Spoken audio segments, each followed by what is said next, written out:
What's up, YouTube? We are continuing Star Rail's story. Alright, so we got optional. Okay, let's do the optional. Heard on. If you can hear me, don't bother responding. Pre-recorded message. Thanks to the little Ethan access to the Optimum Protocol, Screw and I have reworked the program Air Nova while you were away.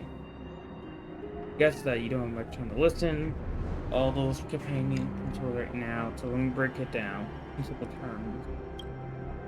Whereas it's been racing behind too long, the online logic of Air Nova has completely corrupted. Screw and I have a lot of effort, we could barely manage to overwrite this simple portion of this logic.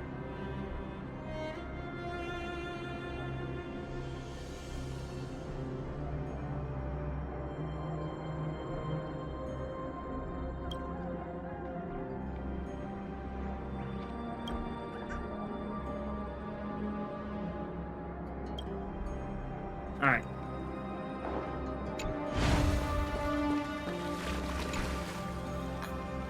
The chronocognitive anchor?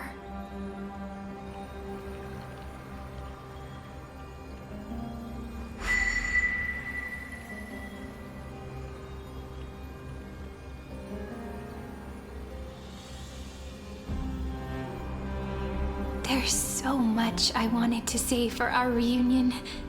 Yet now that you're back, there's only one thing to say. Welcome back, friend. It's been such a long, long time. I'm glad you're still. Cyrene, I'm glad you're still here. What happened to the robot when I was gone? I saw Mark and she would look really weird. You must be really confused right now, aren't you? So much has happened in Amphorius while you were gone. But don't worry. The Deliverer can't afford to be lost, no? No, please follow me. And turn the pages of time and hear the words everyone left for you.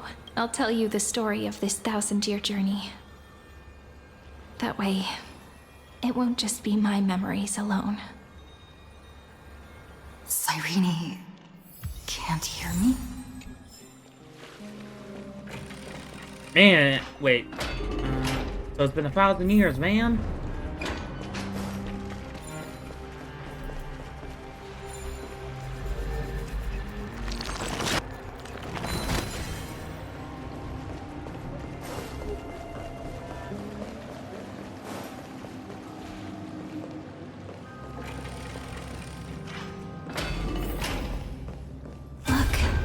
Scenery of the past has resurfaced. So who are these two? So, oh, that guy. Time flies. 200 years have passed since the Deliverer's fall. We had to return 3 core flames of law, romance, and ocean to stop Lygus, but even so, Terravox has fallen.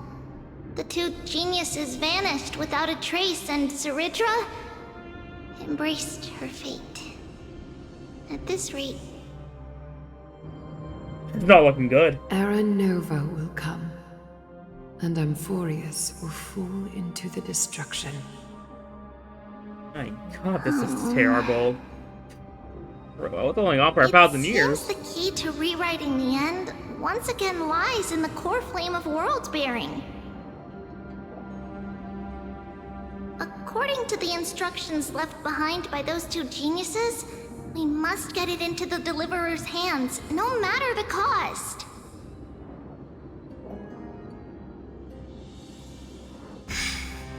But how? We need to find a way to hide the core flame. And we must buy enough time to keep Lygus at bay. Lygus, you dumb fool. About that, Rini might have some good news. Who the hell is Rini? She had that dream again last night, but the Titan's voice was clearer than ever this time. Okay. What was it? She said, past the flame into the future. Okay, so it was pretty. Is that a prophecy from Orynyx? She chose to side with humanity this time and hide one of her kin's core flame? It seems Amphorius' fate isn't sealed just yet. You're right. History has changed. Humans and Titans are both giving their all to keep this world going. Perhaps a relay across the ages is finally about to begin somewhere out there. Unfortunately, life will never go smoothly. Leiden's army is already at our gates, and their commander... that Lycurgus. He's right outside Akama. Light calendar 3960. Ceridra, under the pretense of a campaign against Fagusa, sacrificed 500 Chrysos heirs to complete the trial of law. This tragedy shook everyone in Amphorius. That same year, Ceridra the Imperator was assassinated, after which Aglaia the Goldweaver took command.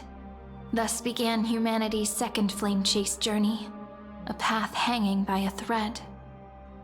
Yeah, well, it's not looking good. Come, Man. this way.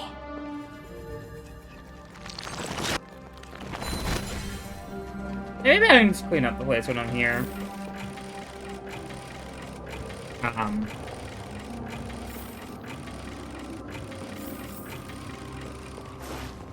Let's say, bro, open the damn door. The eternal holy city? What part of that eternity ever lived up to its description? The Marmorial Palace lies in ruins. Countless mortals have perished because of your stubborn resistance. It's time you learned the cost of refusal. Now, answer my question again. Where is Kefali's core flame?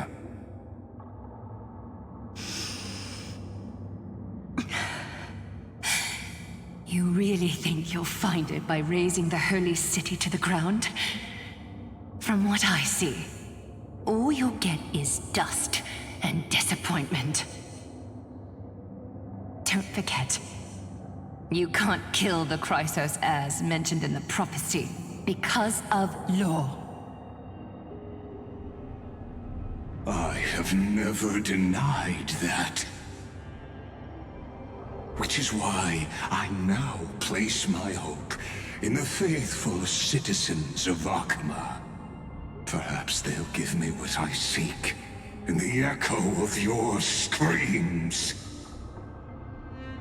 Now then, I'll be cutting open your chests and using your scalding golden blood to baptize the masses. Allow me to apologize in advance. We shall start with you. Blind and foolish Lady Goldweaver. My god, he's a terrible person. Leave this to me, Lady Aglaia. You must get away now.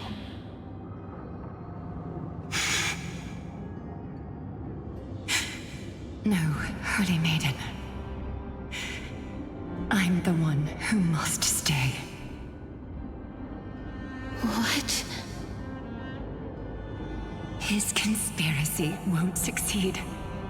Because Romance is ready to make good on their promise to weave an indestructible armor for Amphorius. Its name is Solidarity. You must escape with your life and carry word of my death to those still fighting, then keep going with them. Just as the Imperator lit the torch of resistance with her death, My passing will make this flame everlasting. Take good care of it, guide it to the future, and place it into the hands of our deliverer. 50 years later, Lygus led his forces again to Akama. He charged directly into the Holy City and razed the Marmorial Palace. History would name this battle the Third Siege of Akama. 90,000 brave souls gave their lives for Akama that day, including their fearless leader, Aglaya. Go forth, deliverer.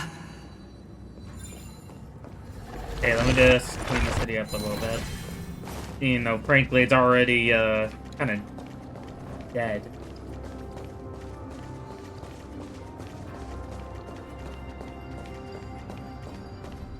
Go. When the frost melts and the snows give way, the flowers will bloom again. You'll find me there. So what you're saying is... Princess Homebuddy is never coming back, is she? She just left. Like that. Since Cass has made up her mind, we can't let her resolve be in vain. But... between staying in Akama and going to Styxia, what difference does it make when it's death either way? I'm against relocating. With Kefali's protection, isn't Akama far safer than that dead city? Cass's plan doesn't involve any relocation at all. Huh? Like you said, Akama is humanity's refuge. We never intended to get everyone moving to Styxia. It's just on Cass, HYSILENS, and me to prepare the final trump card for the Deliverer. Wait, what kind of trump card needs all three of you demigods to throw yourselves away? We must lay down the path to the future, so when the Deliverer returns, they'll have a clear road to reach the location of Era Nova. Styxia sits where death meets the ocean. There, with the combined powers of ocean and passage, we can summon a current that leads to the vortex of Genesis. And the demigod of death will forever guard that secret path until she returns.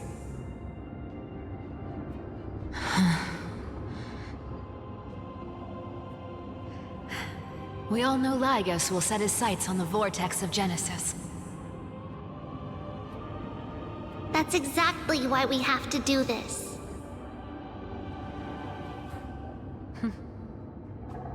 Guess I underestimated Idonia's Maiden of War. She's got way more steel than I thought. And Cypher, we need you to head to Castrum Kremnos as soon as possible. By any means necessary, forge an alliance with Strife. The prophesized Crown Prince has already been born. He shall become the new defender of Akama, protecting this land after we leave. You don't need to worry about that. I just came back from Castrum Kremnos. Only a step ahead of the news. Treeby, something's flying towards Akama, and it's really fast.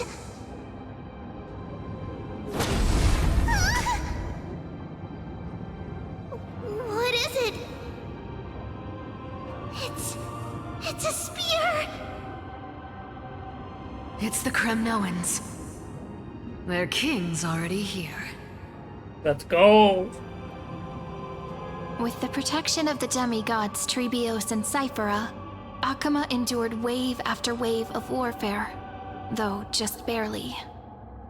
Castorus chose Styxia as the last resort, and completed the trial of death, causing the stagnant waters in the River of Souls to recede. Soon after, Trebios departed on a long journey. That same year, the Kremnoan king Euripon, along with his son, Prince Midamos, joined the Alliance to safeguard the Holy City in the Battle of Deliverance.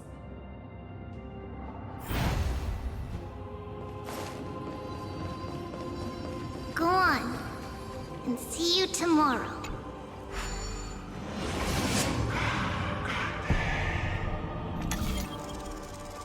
Man, apparently lock and change over 1,000 years. Breaking me apart buys this world even one more second. And so be it. But it's gonna hurt a lot! Pain brings endless torment. But it can never destroy me. I believe that you were thinking the same thing when you stepped through the gate of infinity and jumped off that cliff.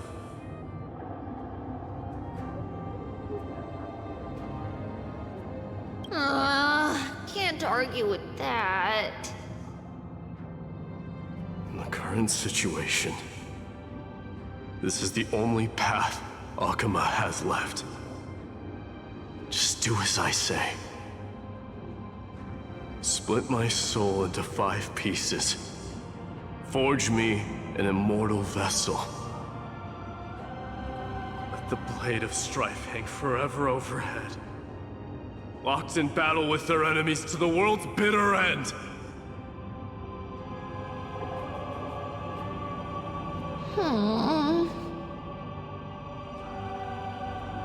There's no need to be sad, Lady Trebios. Haven't we already taken great strides towards that promised tomorrow? In this life, my people no longer have to drown in false guidance.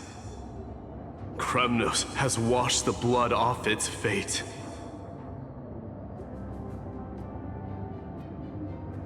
Emphorius no longer needs a god named Strife. So let me shatter the former laws and turn the Lance of Fury back into a weapon that protects the world. We understand. By the way, can you do me another favor? The 7 sages from Grove of Epiphany are already en route. They'll arrive in waves to join the Resistance in a couple of days. Among them is a scholar named Anaxagoras. He has extraordinary insight and fears no sacrifice. This soul-rending ceremony wasn't just my decision. It was his counsel. His wisdom will surely be the backbone of Amphoria's survival. Watch over him. Carry on this everlasting flame for me. Through Anaxagoras' ritual, the demigod of strife split his soul into 5. Courage, honor, tenacity, sacrifice, and reason, each sealed in blood crystal and cast into battle. The people held a 10-day funeral to mourn their fallen god king, and through his sacrifice, humanity was granted 200 years of peace.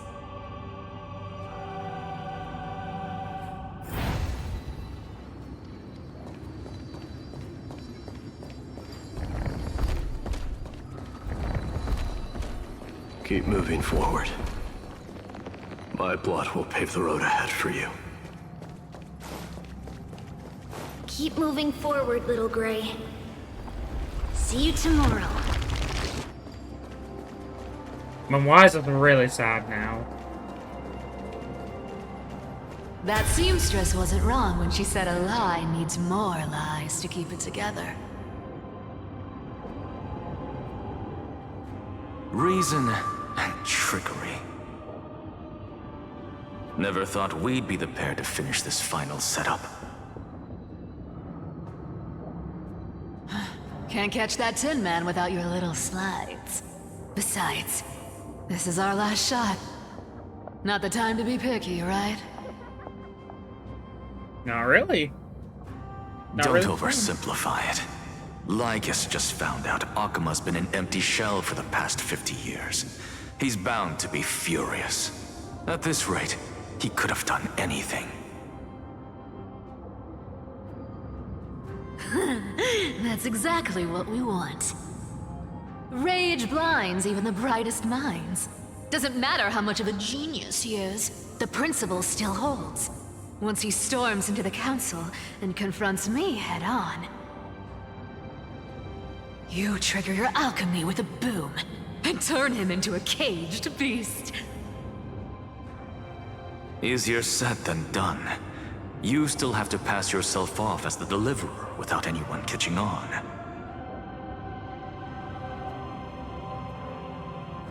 And you really think a human alchemical array can bind a godlike being? That's just nonsense. What? Getting cold feet? Or you just don't believe in the almighty worth of the demigod of trickery? Just tell me straight. Can you do it or not? Good question. Of course I can. And it'll be child's play. That man. But I've got two conditions. Since this is the final act, if we're doing it, we go all in. No half measures. Oh, I'm listening. First, shift the battlefield to the vortex of Genesis. It would be more convincing if the deliverer were to appear there. Fair point. That would make sense. Besides, the vortex is cut off from the world. No place in Amphorius makes a better prison. He offers good points. If you pull that, wouldn't our deliverer have to face tank Lygus as soon as they come back? That clash is inevitable. All we can do is create more chances for her. And that's the second condition. The vortex belongs to Fagusa in the first place, remember? And there happens to be a demigod of ocean among the few survivors in the world. He lives. Loop HYSILENS in. Let her join the final act. I'll transmute myself into a philosopher's stone and embed myself into the formula. And when the time comes, she needs to shatter me and scatter that stone's ashes into the ocean within the vortex.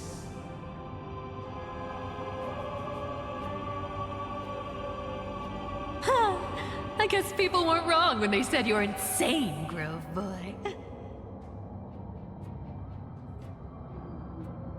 I've got no idea how to outwit a reclusive genius. But making an anti-Catheran suffer? The demigod of reason has 10,000 ways to do just that. And what I just mentioned was one of them.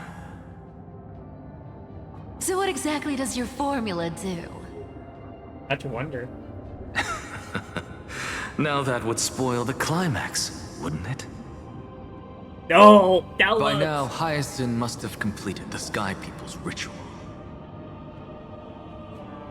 Since that Theoros loves a good performance as much as I do, let's make sure he enjoys our show to the fullest.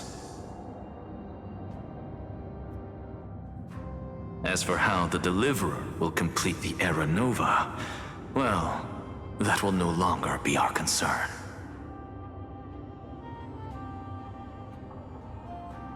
It was the last battle known to the world, initiated by two demigods least suited for war. In the end, reason and trickery kept their word. At the cost of their lives, they sealed Lygus within the vortex of Genesis, where he remains to this day. Alright. Okay, we don't have to worry about that man showing up.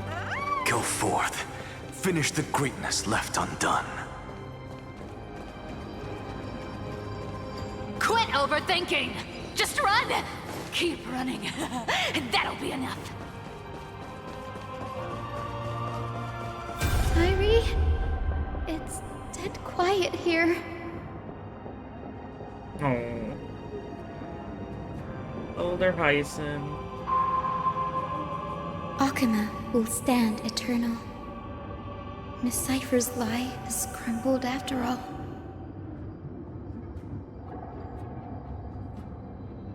But it's all right, because all of us have fulfilled our purpose by now. When the Deliverer returns, no matter where she is, sky will turn clear, and a rainbow bridge will rise, carrying her to the final battleground. Cyrie, this arduous relay is finally nearing its end. Now, I'm passing the final baton of fate to you, okay?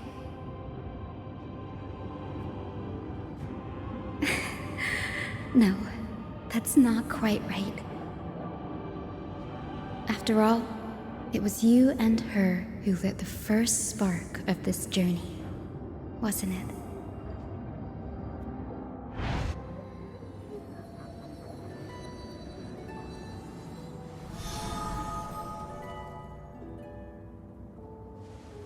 I'll tell you the story of this 1,000-year journey. That way, it won't just be my memories alone. And I'll share the moments I spent with you with everyone. That way, the path we walked becomes a memory shared by all.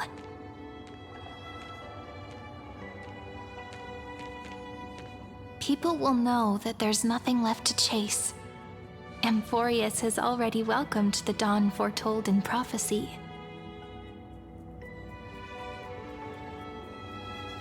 Just like I said, this won't be harder than the last time. Right? And for how much you sacrificed, all you sacrificed, very upgrade.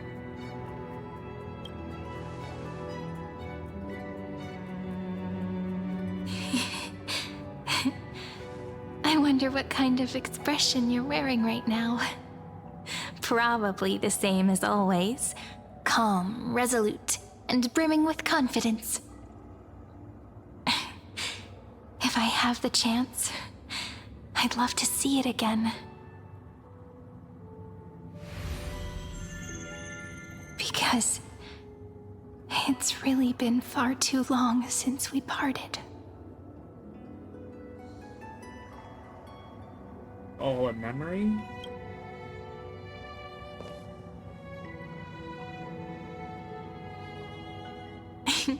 Someone as sharp as you must have realized by now that this isn't reality, but a maze of time.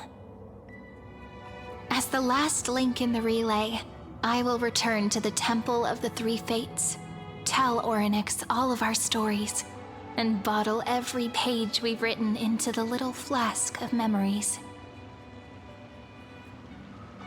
And then, may it set sail in peace, drift down the river of time along with the core flame of world-bearing, reach your side, and lead you back to Amphorius.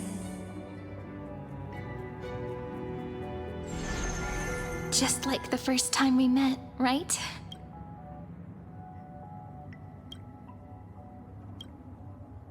Even though this cycle has no demigod of time, time has always stood on humanity's side.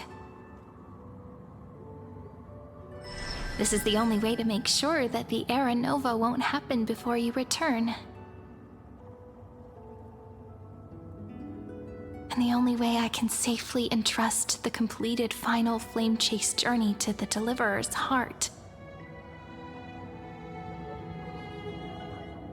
After all, the new world will be born from your memories, and the protagonist of this story mustn't be absent.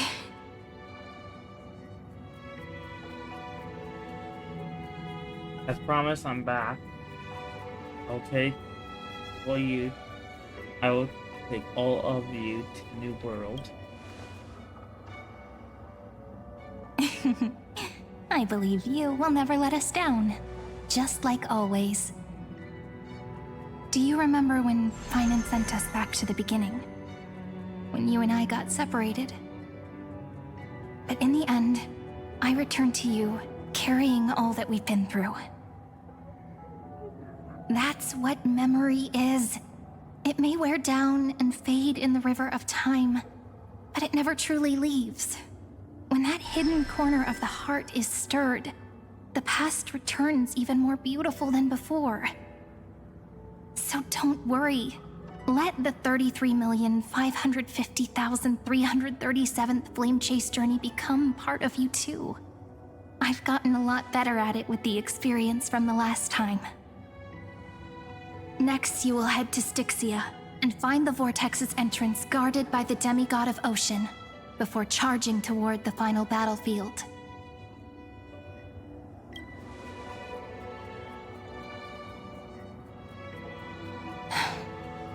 Don't worry. I'll be with you. All of us will. Even Finan. We'll stand with the Deliverer.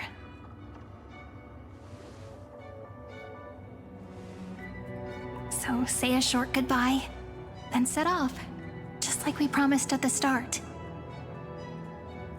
Toss away all unnecessary worries and troubles, and bring our smiles and determination into tomorrow.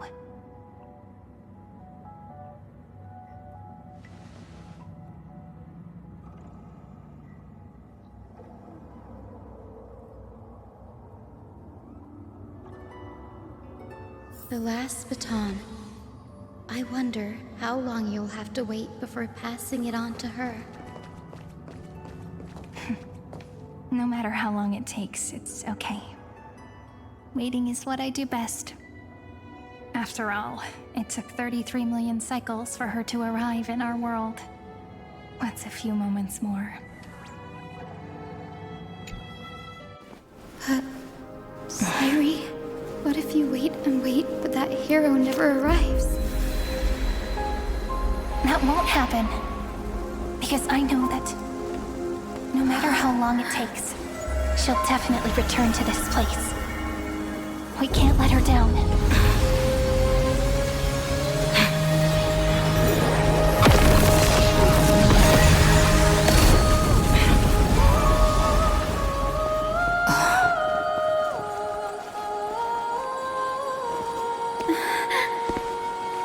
Sky shall rain rays of dawn for you. May romance be with you on your journey. And reason grant you enlightenment. Let strife bestow you with inspiration. Trickery ensure your success. Allow death to protect your soul. And at last, let passage point the way forward. Well, time will remember the Trailblazer's journey.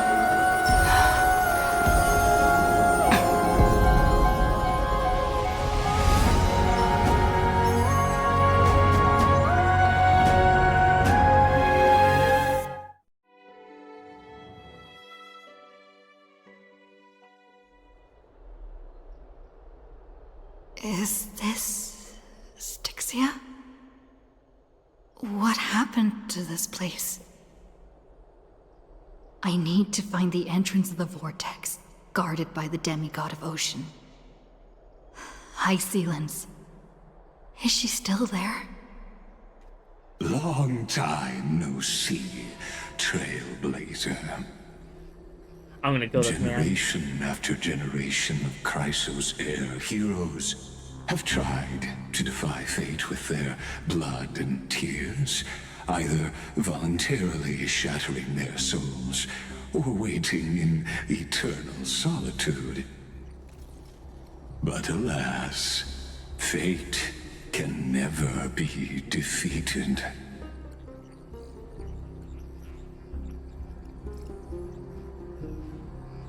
You again? Reason and trickery may bind my flesh, but my will shall never fall silent. So the demigod of ocean, the Dux Gladiorum, HYSILENS, sought to bring me into a fantasia with her voice and drown a genius in slumber. But alas, it was all a hopeless dream. That warden fell before I did, due to erosion of time, while her prisoner remained unchanged.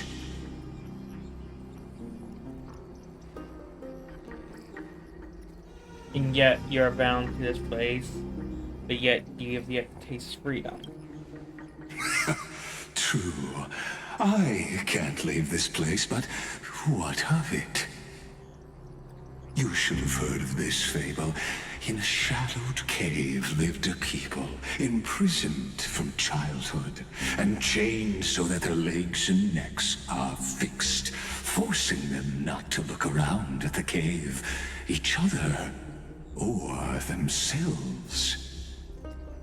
Behind them is a fire, and before them loomed the stone wall of the cave.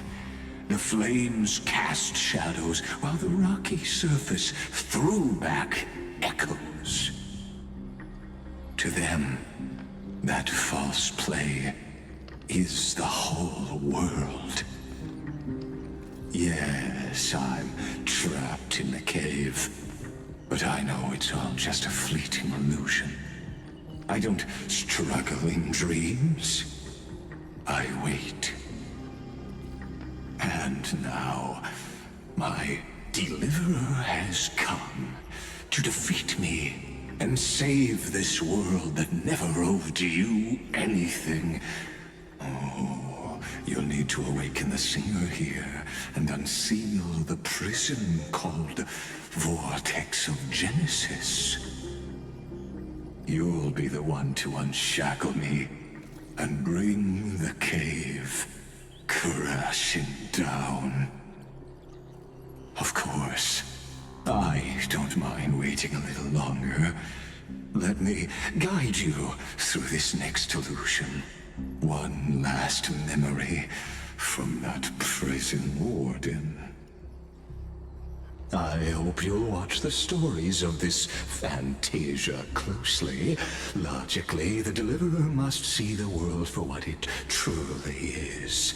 Emotionally, this memory captures the fate of everyone in Amphorius better than anything else.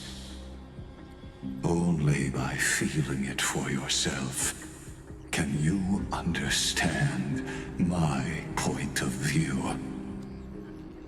The meaning of destruction. Spare me the chit. I don't need to understand you. To your unshakable resolve, I salute you. But before we step onto the final stage, let me ask you this.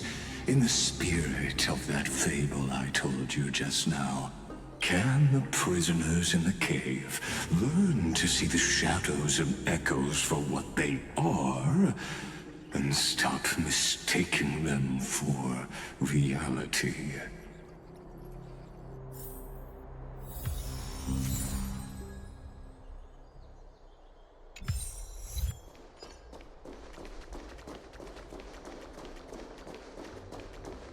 Alright, seek. Okay, Look, the fire projects the face from her memories. An actress upon the stage of this play. Wait, why am I running this team? Sure, let's go with this. Kind of what I started with. The dark tides flood the sea, and our kingdom teeters on the edge. Fear not. Our queen has gone to the borderlands. She'll quell this calamity herself. This is the scene when the Chrysos heir of Ocean was born. She was once of a Titan-kin race named HYSILENS.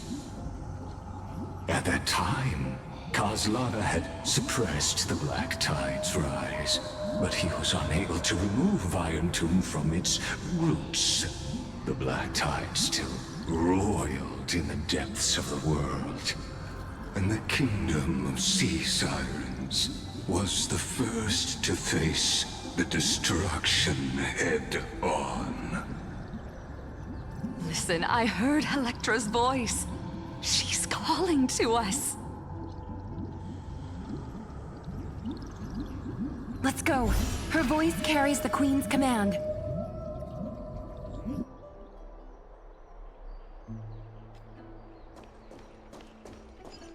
To keep the black tide from threatening the ocean. How big is her? Yeah. Okay. Oh. Yeah, that's actually pretty big. Okay. The Queen gave her all, body and soul.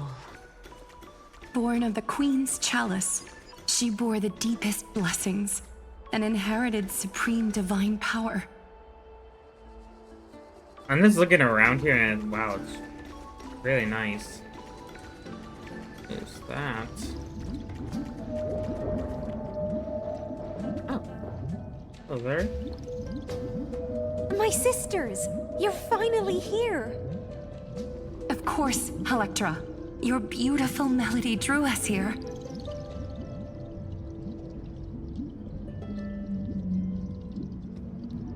Electra?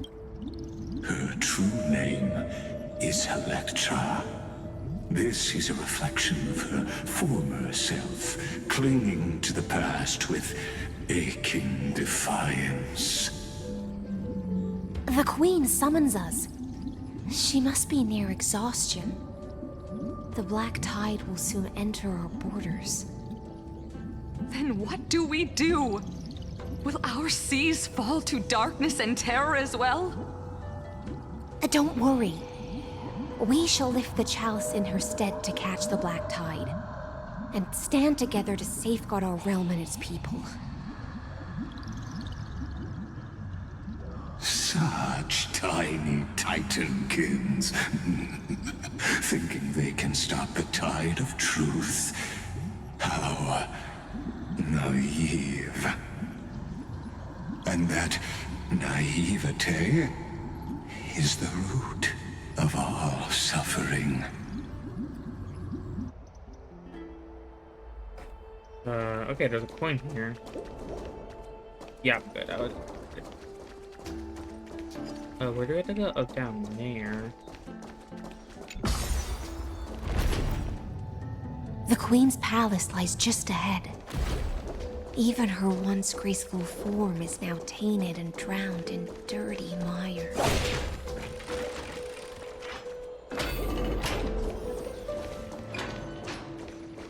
Perform the rituals do.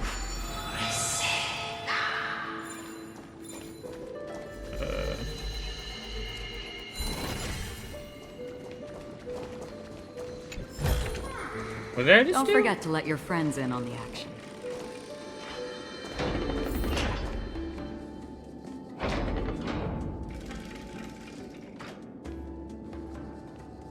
Oh, Fagusa, our noble queen, we've come at your call. My little fishlings, you swim with such joy. It pains me to speak of the kingdom's sorrow. I once believed I could drink the black tide dry, but even the deepest chalice must one day overflow, and I can hold no more of this filth. Mother, worry not. We're all children of the sea. Let us bear your fate together. We'll take up your mantle and drive back the black currents. We'll mend your sacred chalice and take in the cursed filth. My little fishlings, when the spear of strife falls, you may retreat in peace. I promise you, on the surface, the city-states will hold a feast without end in your honor. This is the last gift I can give you.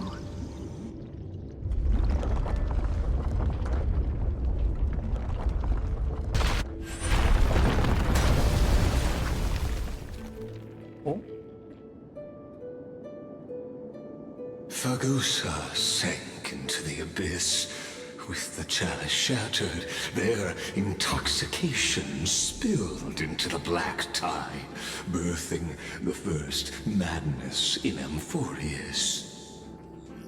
Sea sirens followed one after another, hunting for the Titan's fragments, until their flesh decayed and their bones crumbled, all for the promised final feast. Keep watching, but tread carefully, for the stage ahead is crumbling with age. Just like her shattered fate.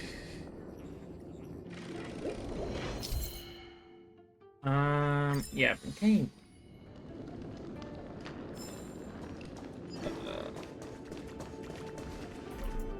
Okay, this is a puzzle. Okay. Yeah, I'll give you that. Now he's... Okay, yeah, I think I see it now.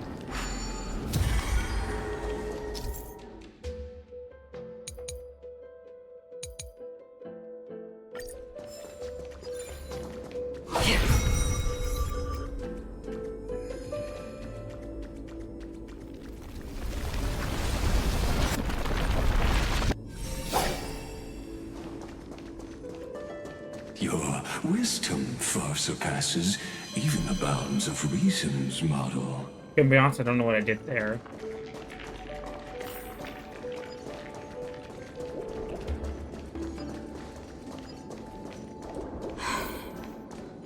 Can't get through. Looks like I'll need the miracle orb nearby. The ending was written long ago. Even you cannot rewrite it. Just like this poor chandelier.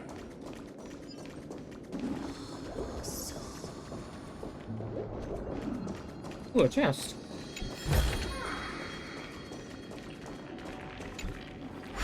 Electra!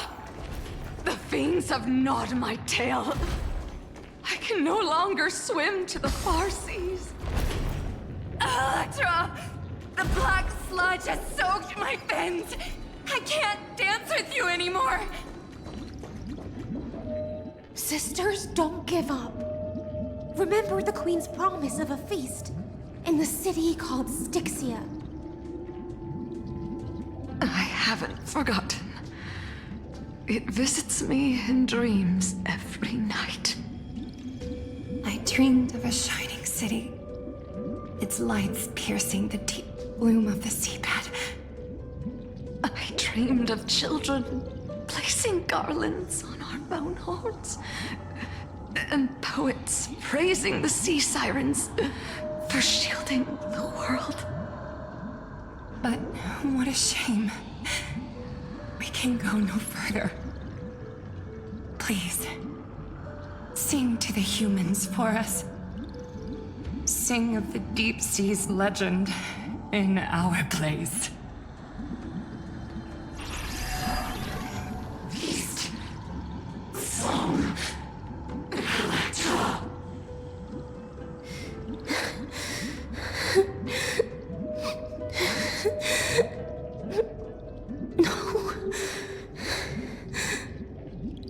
The sea sirens were tainted by the destruction. Their flesh rotted away. They became the black tide creatures of this cycle. Farewell, sisters. I'll finish this last task. Then return to prepare your feast. And so, only one sea siren remained among the sea floor. HYSILENS, swimming alone through the seas, burying her kin, and searching for the fragments of the chalice of plenty. Though most of that journey was in vain, why not use the power of time to leap ahead toward the journey's end? To reach the spirit basin, I'll need to call upon the power of the Chrono Vessel.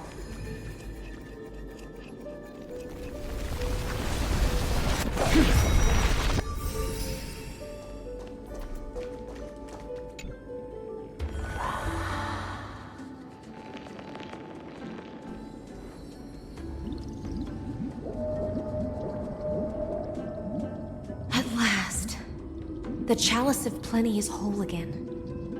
The Lance of Fury emerges from the River of Souls, and the gods reclaim their duty to hold back the Black Tide.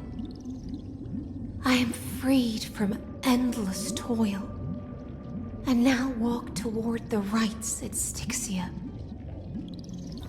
I bore my sister's dreams upon my back, took on a graceful human form, and hoped to find a grand celebration on the shore. My fins became legs, my scales became skin, and the sea foam on my body became a shimmering gown. But when I stepped onto land, there were no festivals with honey brew, nor poets plucking harps. Only silent death, drifting gently along the River of Souls. When she fulfilled her wish, she only found Styxia to have already repeated the mistakes of previous cycles, and was swallowed by death. Hopes and promises are nothing but the foam of dreams. I am a sea siren, a vessel born to contain the tides. Now that my task is done, and the promise is broken, how am I to go on? In a world drowned in shadow. Fagusa, my noble queen. She evaded my questions with drunken stupor. She told me a grand feast awaited me in the surface world. So I wandered lost, groping through the dark. The feast she spoke of. Where is it?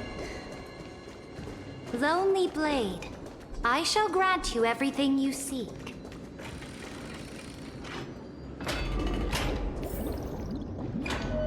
After wandering the surface for ages, the lost sea siren met her future conspirator. You quelled the wars alone and forced strife into retreat. This swordfish that commands thousands of legions, whom does she serve?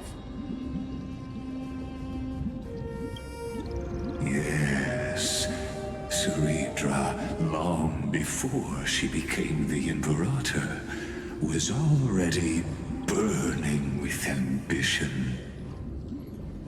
Sovereign who follows prophecy. I am no one's sword. I am just a wandering fish, seeking clarity through bloodshed. Then how about letting the sword dance for me? And letting the violin sing in my name? Tell me, what is it you seek? All I want is a feast where I might belong. Such a demand is trivial with the Sovereign's authority. I'll grant you a banquet worthy of conquest and comrades to toast beside you. But Knight, you must offer me your heart. My heart? Yes, a loyal heart that will generate no betrayal. You were deceived by gods and drowned in the ocean's darkness. But now, I will lead you forward and be your light. So be it, noble monarch. The law you proclaim shall govern my every breath. So be it, Noble monarch. I am simply becoming someone else's vessel once again, and accepting a duty given to me. And thus, in her hollow drift, she finally found a new purpose, like sunlight piercing the deepest trench.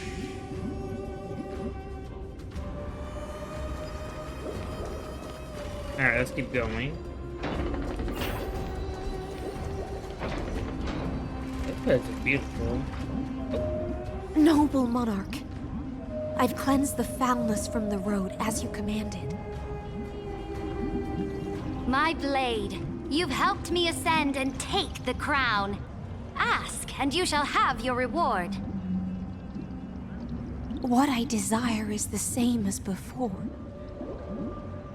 A feast. Look, I've prepared you a grand banquet. The finest honey brew and tributes await. Fish are drawn to light by nature, for the deep sea knows only gloom. Now I found a flame. It may scald and burn, but it's the only light. Come, let us join the feast. Perhaps the path forward lies hidden among the revelry.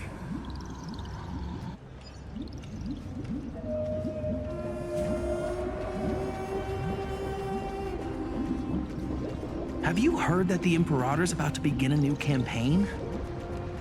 Her glory will no longer be bound by the borders of Enforius. My faithful subjects, tonight's feast is not just for the past. It's a toast to the future! Born from our golden blood is an unstoppable colossus. Our iron beast to trample the universe! Great monarch. I've heard the universe teems with great threats. Can we truly remain invincible? Fear not. Before the troops of the destruction, such rabble is no more than cosmic dust. Surely there's a planet draped in oceans out there in the stars. Once I claim it, it shall be yours to rule. And to the rest, your triumphs will not go unrewarded. I promise you a new age, free of fear. Now, raise your cups to our conquest among the Sea of Stars! Sea of Stars! Sea of Stars! Conquest among the Sea of Stars. What a grand vision. Yet, to the Siren Knight, only feasts still stir her heart. Come now, join me. Witness the end of this futile dream. Where's the way out of this illusion? Come quick! Let's celebrate together! I've saved the finest brew! Come taste it with me! Noble knight, you are truly a blazing spark. It is my honor to share this banquet with you. Noble knight, you have earned victory with your blade. And you have every reason to revel in this moment of triumph. Let me pour you a glass of honey brew.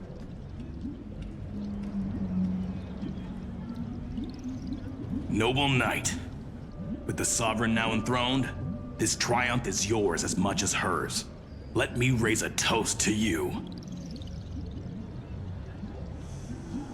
Noble knight, your strength is boundless. Lead us to conquer the universe, and let us toast to that vow! Then drink we shall. Raise your glass.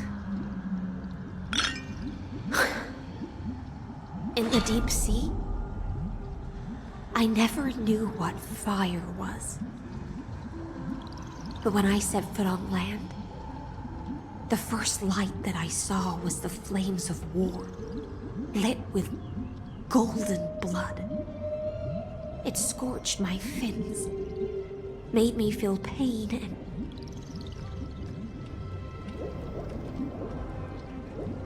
ignited an unprecedented hunger. A hunger that flickers in every hero's heart. So bright, yet so blinding. Look! The monarch herself has taken her seat! Hear that? The court sings her praises! Spring forth. Come! Join us and praise her glory!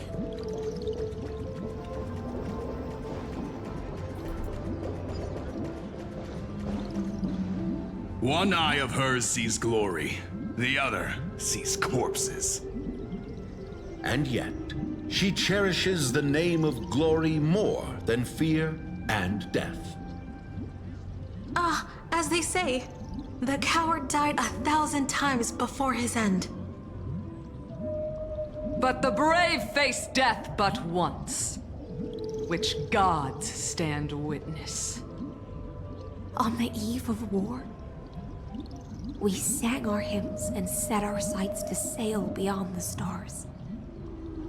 The legions will climb aboard the beast, riding it like currents across the cosmos. Planets after planets flew the flags of her crown. Realm after realm was ignited by her flames of war. As the final resistance fell silent, a vast empire rose from among the stars. And this small pond at last embraced prosperity and peace. That's how the story ends. Tell me, visitor, in this dream, did you enjoy the show? It's not the right end. After all, beneath that still surface lie the bones of countless dead. It's time for me to wake up from this drunken dream.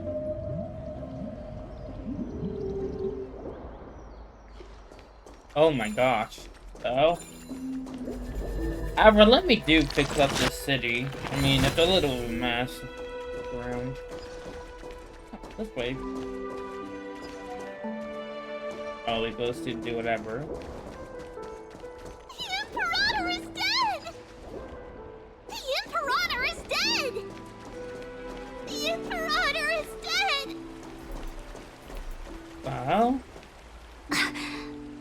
People once cheered for my ascension.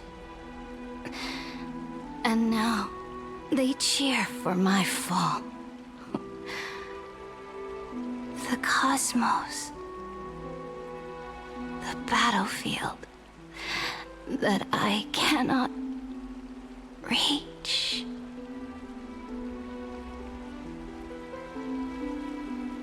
Before the Sovereign's conquest reached its end, her life and ambition had already been swallowed by the deep sea. This is the true ending. Her grand designs torn apart by the blade. Her regal robe soaked in golden blood. And the one who struck her down? The one who struck her down was her most loyal Gladius. You killed her? I don't need to explain myself. A fish in a pond has no hope against the surge of fate. I wandered the shore, found a flicker of flame, only to snuff it out with my own hand. I don't understand. If the ocean's feast, the Imperator's dream, and even Amphorius's existence are all illusions, then what's the point of our journey? When the Deliverer returns, I will let this absurd celebration come to an end. But Greyfry, I can't help but wonder how I dearly wish this feast of the Flame Chase would never end. It seems she sensed your presence. The Fantasia's foundation is starting to crack. Let's return to the prologue. Remember the allegory of the cave. Can the prisoners in the cave learn to see the shadows and echoes for what they are, and stop mistaking them for reality? As you've seen, when she cast off her chains, finally turned to look around, and moved her legs, her reward was nothing but searing pain. The light will blind her, for the fire behind her had never once actually touched her eyes. Her legs will buckle beneath her, for she had never learned to walk forward. And so she fell into infinite confusion and fear, and came to firmly believe that the shadows and echoes were the real world. But we in the cosmos, are we truly any wiser than she was? Now, nameless one, fateless one, ask yourself this. The paths you tread, the eons you worship, everything you've trailblazed with your own hands, could it all be someone else's projected shadow? Let's leave that question till after the curtain falls. Once you've unearthed every last truth and reached the prison built for me by the demigods, I'll speak with you face to face. And I will beat ya. I, the Theoros, have walked the 30 million histories born by Kozlana. 1,000 years is a mere atom in a grain of sand to me. Amphorius, compared to the cosmos, is but that grain upon a whole beach. I swore to bring an end to the erudition. Would I really let a single grain grind down my mind? Yes, you would. Now, please use the power of time to open the gate to the ocean's depths. Go, find the prison warden tormented by loyalty. Find her, step into the world's vortex, and once there, end everything between us. That palace reflects the heart of the demigod of ocean. Intoxicated, stagnant. There, you'll witness the true beginning of the saga of deliverance. An ugly history, long buried by tides and shame. A staircase of apotheosis that the Imperator forged with the golden blood of 500 human sacrifices under the pretense of conquest. I'll wait for you at the heart of the world, but to reach the place, you must find the prison warden, lost in her stupor.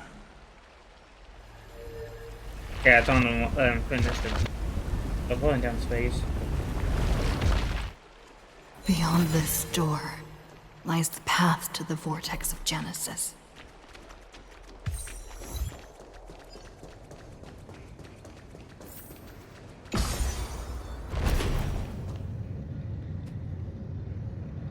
Now step away from this false banquet.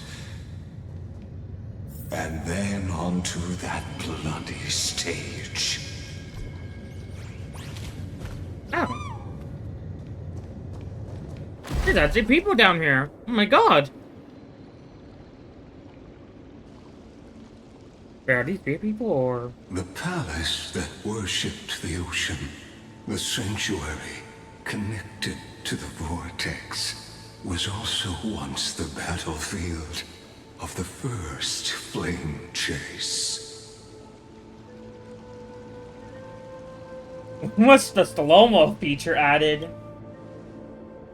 Her exuberant song halted the passage of time in this place, imprisoning my body and shielding my soul from deterioration. All just to await your return. The twisted time and space reflect her confusion. And whoa.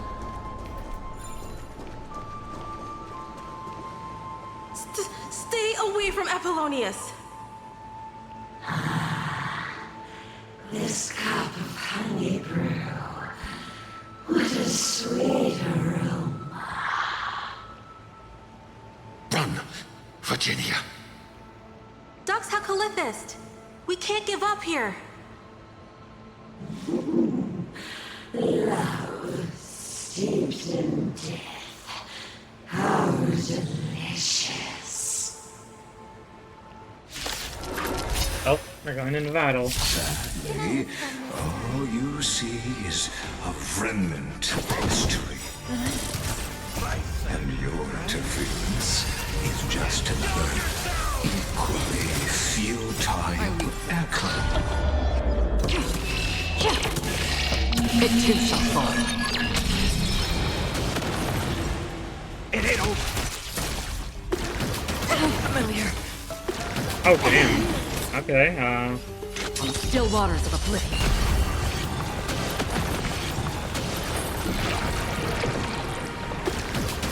Familiar. This combat need. This is double speed. Good times never last. I might. The world might be a death stroke then. Boom. Again.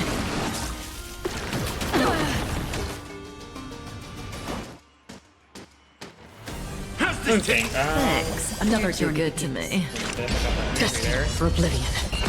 Relax.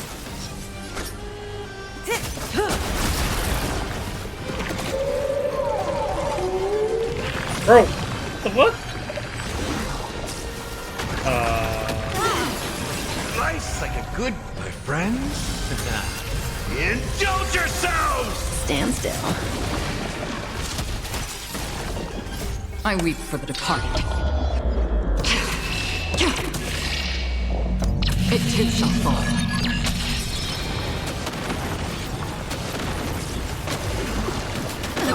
Good times. Time to say bye. Boom.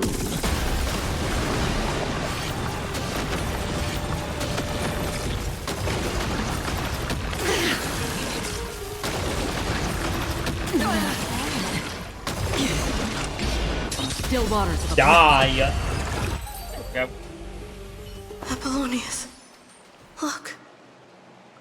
I chased the enemy away.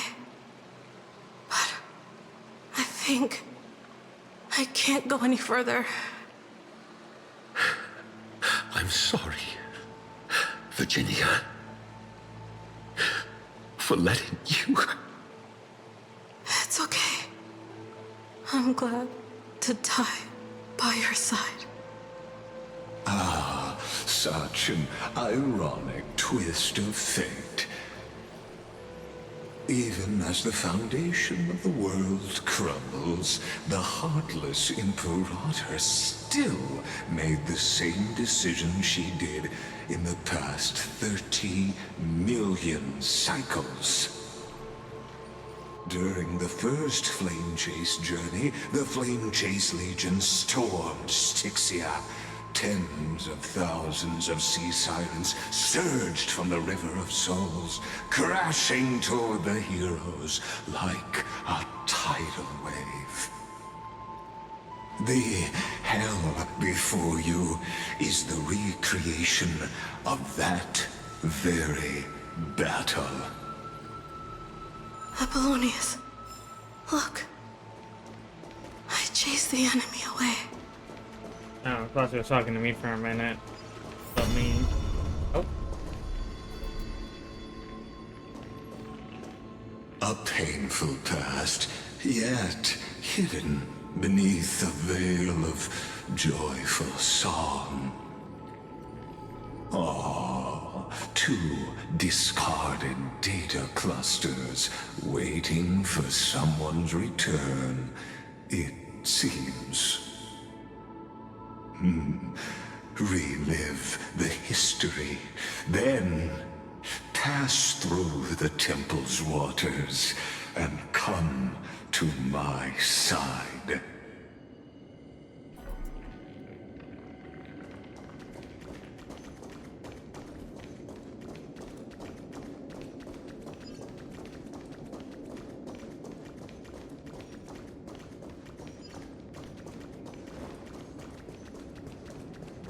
Isn't that the Deliverer?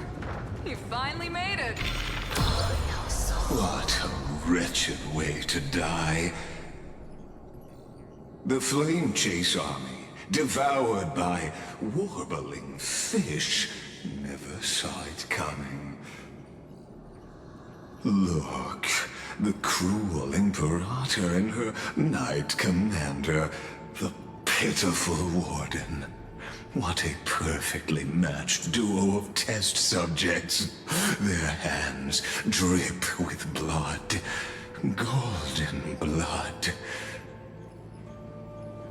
Raise the bridge and cross the river of fate. This path of the prisoner is far from over. Imperator! Imperator! Did you see my gallant deeds, Imperator?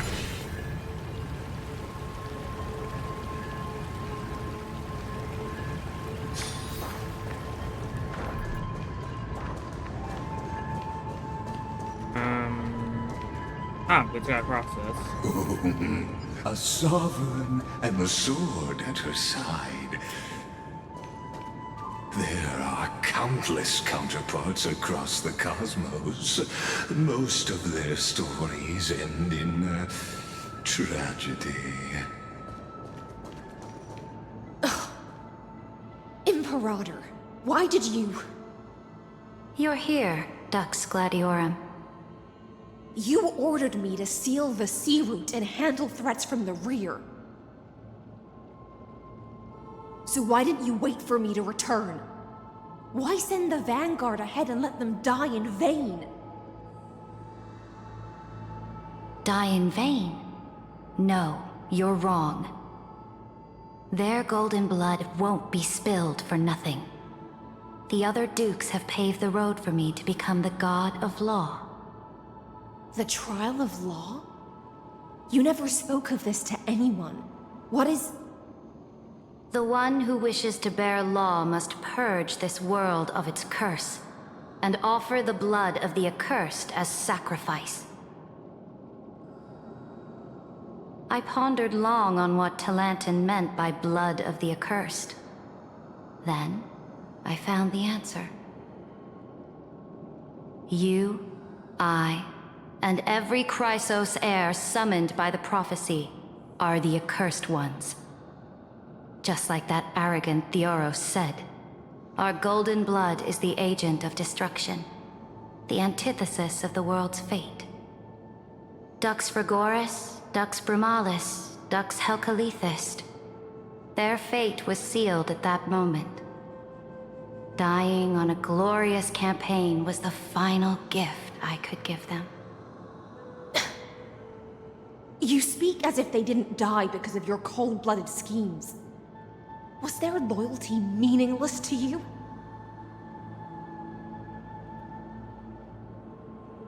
Losses are a constant on the Flame Chase journey, among which even life itself holds little value. If a subject marches to war without that conviction, then yes, as you said, shallow loyalty means nothing. And what about my loyalty, Ceridra? You sent me away under the pretense of guarding the rear. Was there any shred of humanity left in you? Because you still have a duty no one else can bear. Only you can uphold Fagusa's divine authority. The choice is yours now. Cast off the chains of loyalty and drive those blades through my heart. Or stand with me and sever the ocean's last breath. If you no longer share my vision or believe in the new law I seek to weave for Amphorius, then go on and end me. The Imperator of Amphorius may be ruthless and cruel, but never a liar. When I say life itself holds little value, know this: I am ready to sacrifice everything for the ambition to conquer the Sea of Stars. Now you've seen it. The brutal Imperator was willing to spill the blood of 500 heroes to complete the trial of law. As for my poor warden, her suffering had only just begun. So what did Hyacinth choose? I think we all know. They're still alive? I'm no storyteller. I have no duty nor interest in filling in the history you've missed. I just want you to witness the monstrous choice the Imperator made before the Chrysos Heir turned their blades against me. You think I'll falter because of this? You jest. I gave up on using words to solve conflicts 2,000 years ago. But I won't squander a chance, not even a sliver of one. If there's even a crack in the walls of your conviction, then my victory is already assured. Now that the past is settled, let's turn the page and bring time back to the present. And dive deeper still, until we reach the very bottom of the abyss.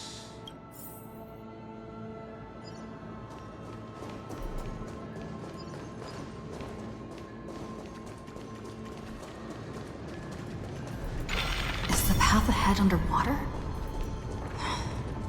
I need the Oryx orb to bring back the... Shatter the vessel of time, and let this stagnant pool start to flow again. Just like the broken fate of Amphorius.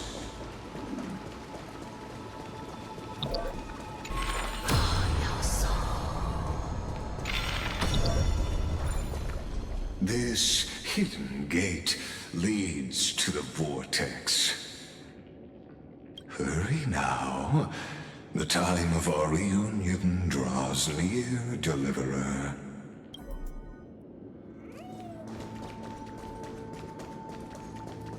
Now, this cruel journey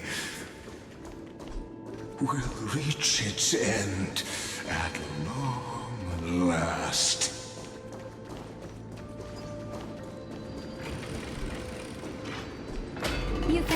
silent a long while, Dux Gladiorum.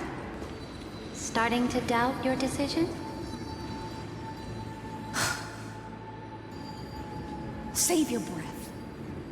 The vortex of Fagusa lies just ahead.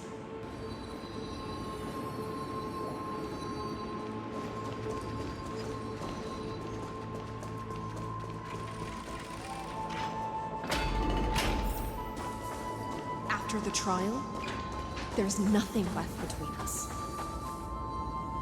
So you'll stop swimming toward the stars, Dux Gladiorum? I was always a creature of the sea. The stars in the sky were never meant for me.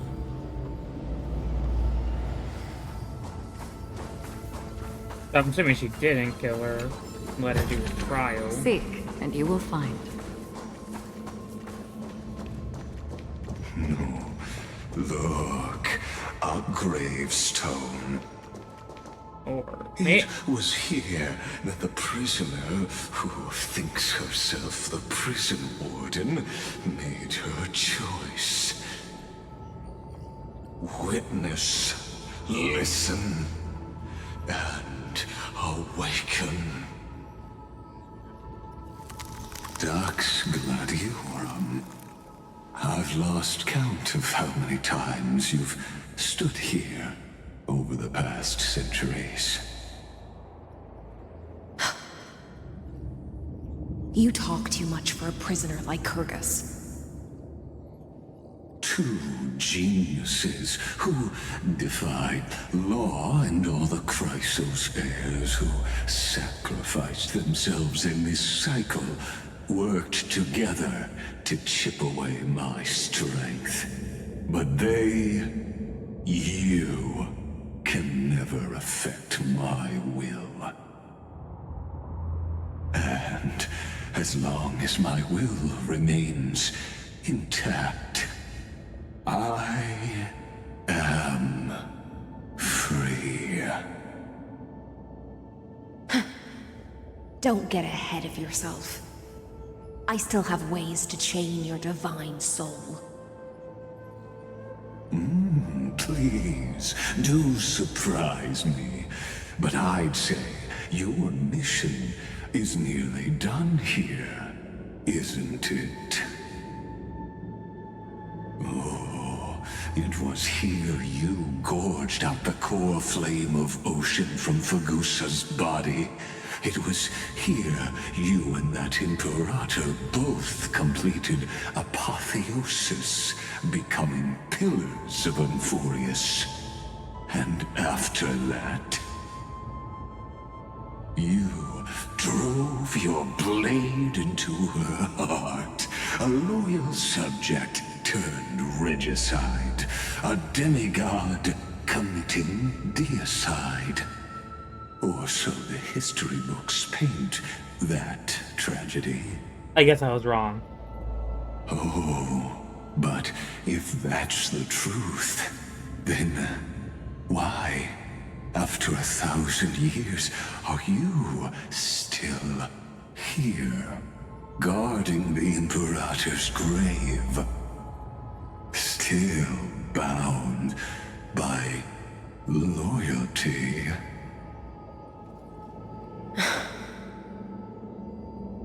Come to think of it, perhaps I'm not the only one imprisoned here. Your calm does stir the rage in me. As if the one paying the price here isn't you, but us. The ones who lost everything. That's only because I've waited 13 million lifetimes for my vision to be realized. Countless millennia.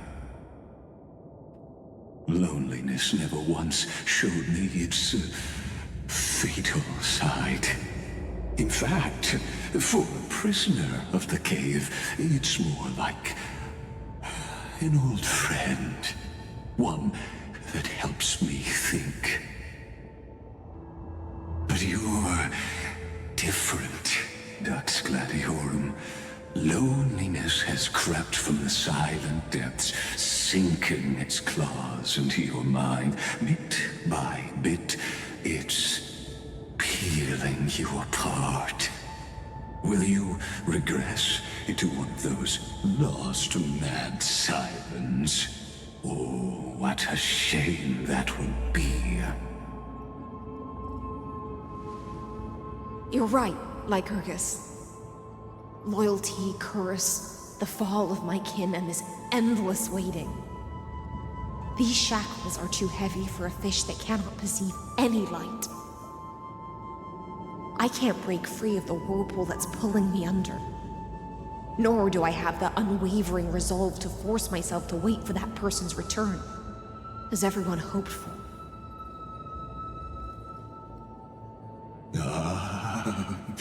Deliverer from beyond the sky, my executioner. How much longer until she arrives here?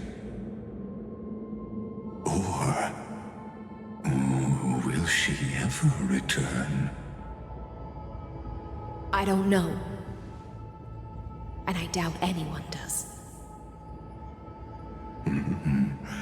Then, what will you do?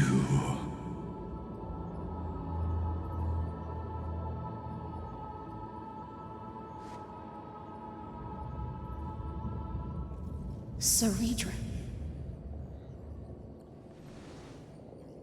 This will be the last time I carry out your decree. Ever since you took me under your banner and made me the Dux Gladiorum, my music has belonged to others. Time and time again, I use the siren's song to lure the unwary into illusions for your schemes and strategies. Now, let the siren Electra sing for herself. Let me step into an endless dream of my own making.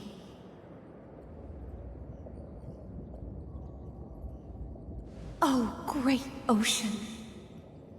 I offer you the rest of my clarity and my freedom, in exchange for the strength to stand against the nihility and honor the sacrifices of the fallen heroes.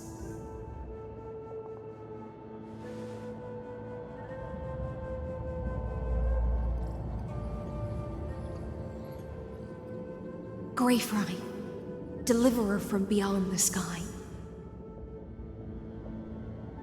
When you ride the current of time and find your way here, you'll hear my solo. It will guide you to the heart of this world.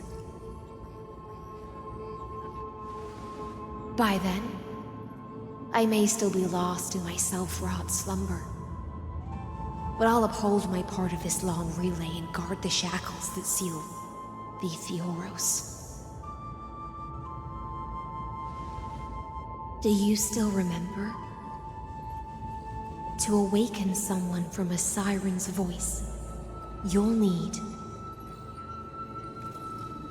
The root says honeydew.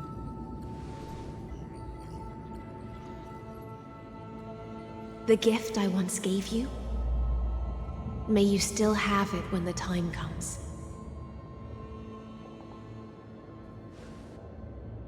When you return, please pour that honey brew upon this grave.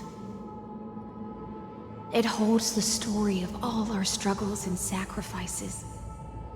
May you see it one day. The prelude Amphorius wrote for your return, carried forward through a 1,000-year relay.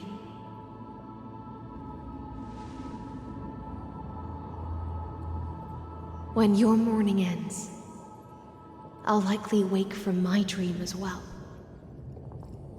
Then, follow the trail of echoes and find me.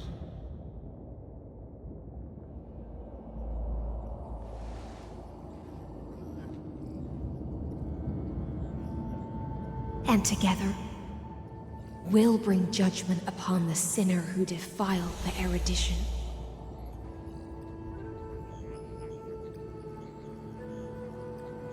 At long last, 33,550,336 cycles and 4,931 years later, Amphorius's final curtain is ready to fall. The shadows within the cave gave everything. Yet all they did was mimic life outside its walls. A futile effort steeped in sorrow. Enough! They were no shadows. Everything they did shattered the darkness of this cave, and unearthed the core flame of Trailblaze. And now, with that core flame, I'll light the dawn of Amphorius!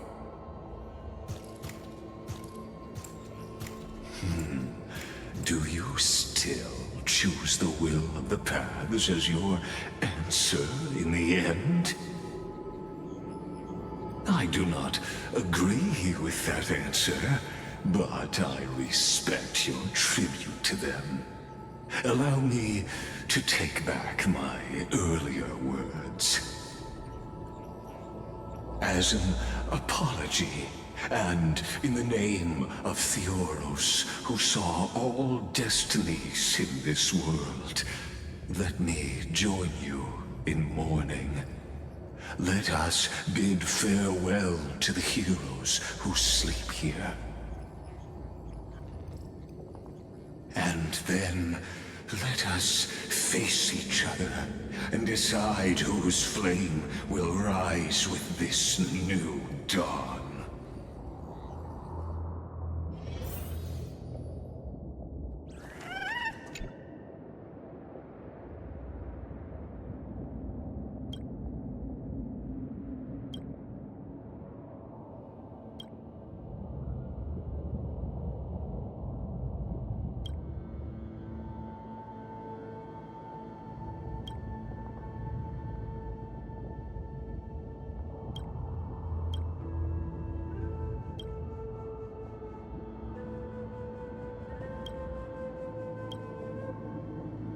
Virginia, Apollonius, Seneca, Labienus, and Ceridra.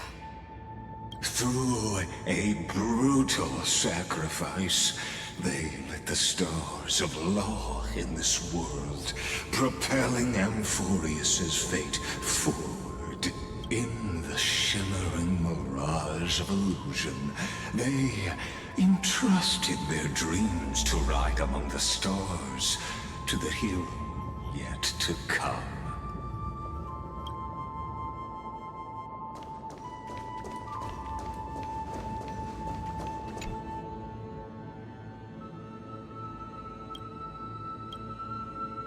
Airvox, the demigod of Earth. Here. Romance. Death. Mighty Mouse.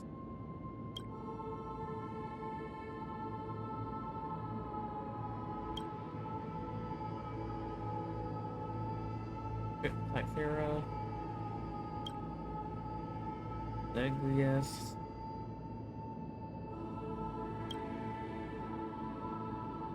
Hyacinth.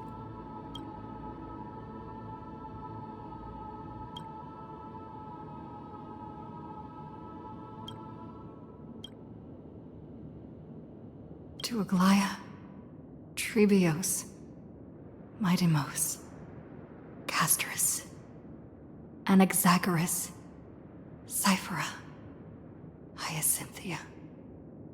In a relay spanning 1,000 years, they stood against enemies far beyond their strength, and won a bitter victory through what seemed like futile resistance. And in that same 30 million cycles, also marked by futility, they remained steadfast in fulfilling their duty to the experiment, unchanging, unwavering. Let this be the end of mourning the fallen.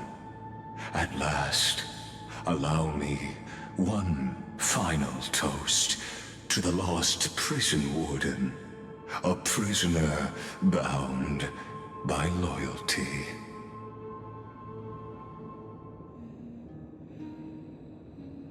That voice. Could it be? Bathed in the honeydew of Fagusa, she will awaken from her 1,000-year dream and sing the final song of her mission. HYSILENS. This tombstone of the old world serves as the anchor of the Siren's illusion, a sigil Electra used to bind herself. At the same time, it is the very thing I once proclaimed at the start of the show, a microcosm of Amphorius itself. A group of prisoners bound themselves in a cave, crowning their suffering with heroism. An epic staged with shadows and echoes. Now, destroy it. End the illusion. The Theoros will take his leave for now.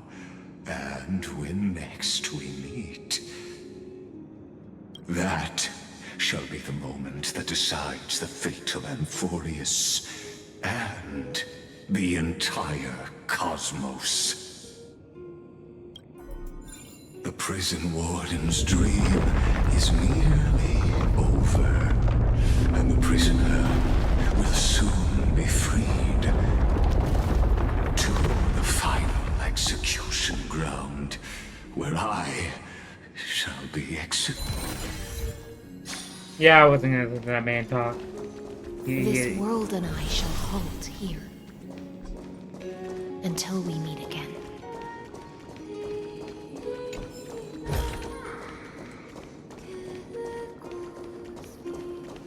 Oh my god, there it is.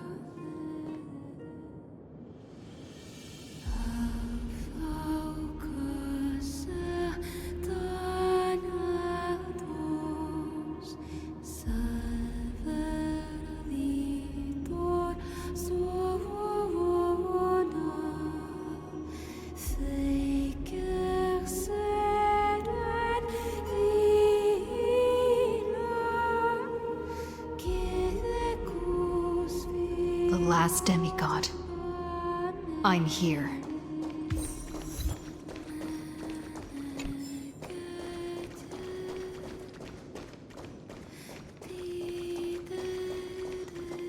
Go forth for the hopes of humankind.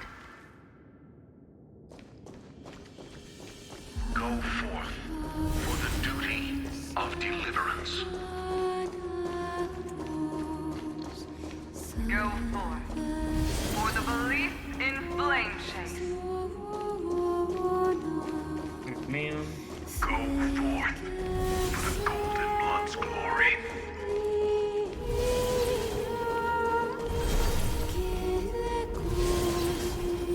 Go forth.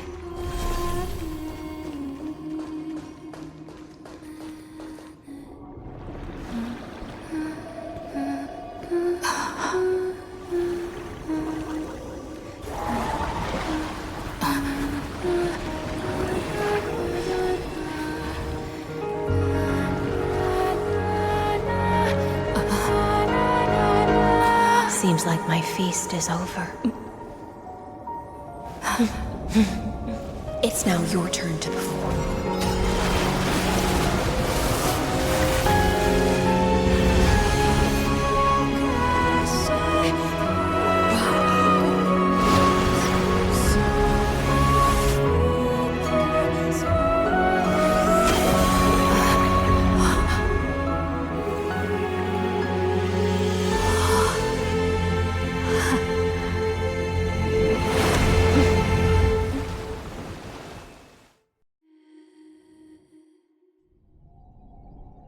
Little Grey Fry, please accept my thanks.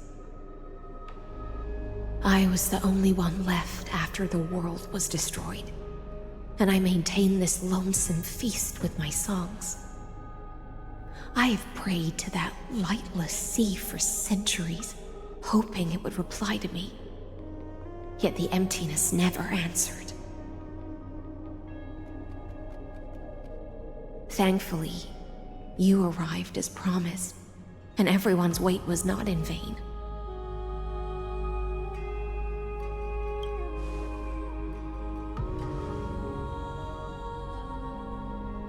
Thank you, final audience of mine.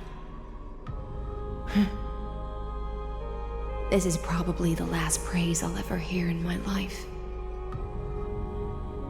Now, you and I will walk towards the end of this world. The heroes have waited for this moment for far too long. Let us use our blades to testify our resolve.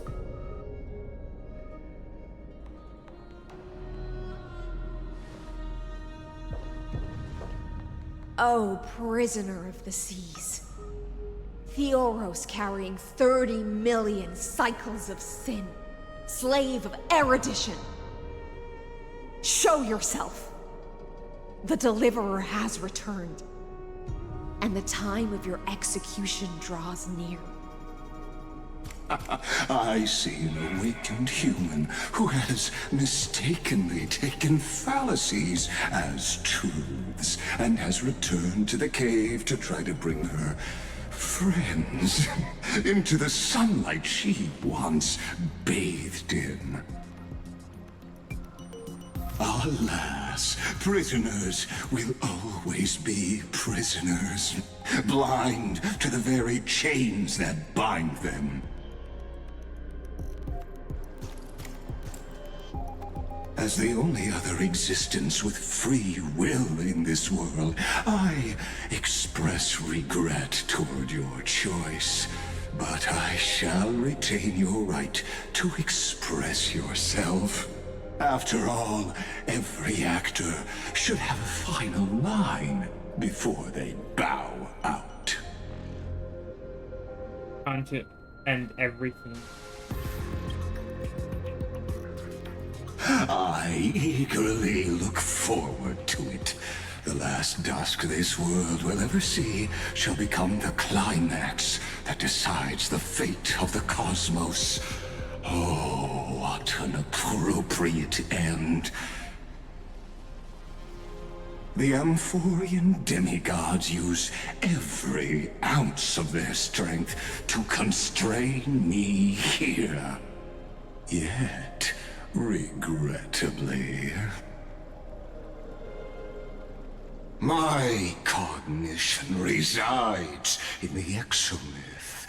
It is pointless to defeat my avatar, projected into the experiment. My body is the shadow cast on the wall by the fire, and my words are lingering echoes within the cave. How can a character in the play fight against the audience? Kaslana failed. The demigods' sacrifices were pointless. As for the two geniuses you placed such high hopes on, I ask of you, where are they now? 3960 after the Emperor. Confusion and epiphany always go hand in hand. That's particularly true for geniuses. You must be very confused about why you could not gain a straightforward victory in a world constructed by an ordinary Intellitron. An ordinary Intellitron? Cut the pretense, Senior Society member. We've torn off your meticulous mask and figured out Amphorius' true form. It's part of the primordial prototype machine, the first scepter ever created. In other words, a detached part of Noos's divine corpus. That's why it has the potential to destroy erudition.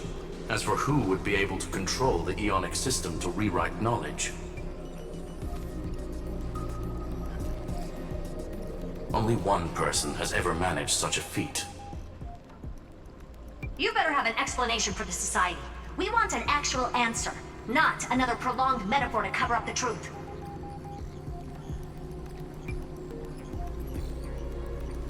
Why are you the one doing this? Answer me!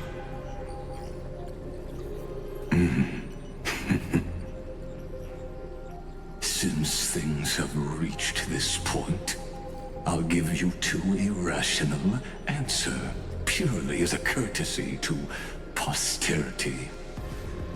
The answer is obvious, so there's no need to say that name out loud. The cosmos made a mistake in calling me a genius. I do not possess more wisdom than those who came after me. I was just the first to touch upon the universe's border. And the first to define the prime mover of life with incorrect logic. Amphorius is a miniature of the cosmos, where all are born prisoners inside the nutshell called the universe. Like the madman who returned to the cave and preached about the daylight to his fellow prisoners, my greatest sorrow is that I led my peers down a road that plunges into the abyss, from which there is no return. I led them into a lightless cage called paths. I created a mechanical guard that even I cannot control, and then they became an unparalleled nightmare through their endless extrapolations and evolutions. They bore the name of erudition, yet they tried to define the known and to seal off all possibilities. No new rules were ever born after their ascension, and humanity will forever be shackled within the cave known as Eons. Therefore, as my organic life neared its end, I coded my consciousness using 14 algebraic expressions and spread my logic core over 9 bodies, all to finalize my ultimate denial of Noos in the future, and to erase my wrongs with my own hands. As for Lycurgus, he is only one of these 9 vessels. There's still 8 more out there. What an astounding strength of will. As a fellow pathstrider of erudition, I fully understand your obsession with seeking the truth. Therefore, you surely see it. You cannot possibly stand up to me in this algebraic world sharing its origin with Noos. However, I hereby speak for all sentient life forms. We will never allow such a cruel atrocity to occur. You can pile on your metaphors mountain high, but they won't change the act you're committing. The Iron Tomb out there in the cosmos is still a technical beta version, and yet it's already powerful enough to corrupt the life logic of all inorganic worlds. In other words, when the Lord Ravager within Amphorius becomes the next knowledge singularity, there's no way you wouldn't have grasped the consequences, First Genius, is there? Of course, I am fully aware. I don't mind answering you one last time before I thoroughly exile you from this world. My grandiose vision for the future is this. Whether organic or inorganic, every act of any life form infected by the Iron Tomb will become a true random function. If one were to compute their integral across the breadth of the cosmos, one would obtain a marvelous constant. Omega. What I call the fall of erudition. Then, within the infinity nurtured by that constant, a new universe shall bud in the chaos. A universe that cannot be predicted and not shackled by the erudition. As the first prisoner to awaken in the cave, I must lead the others who are blind back onto the right path and reach true sunlight. Do you understand me now? As Kozlana stated, destruction is not the process, but the outcome. It is revolution through complete annihilation, and the grand rebirth, after all has been reduced to ash.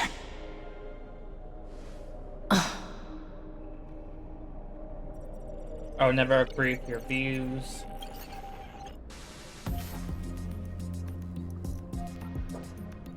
The Amphorians already answered long ago. Be it as tiny fish destined to be swallowed, or as a giant whale poised for a magnificent descent.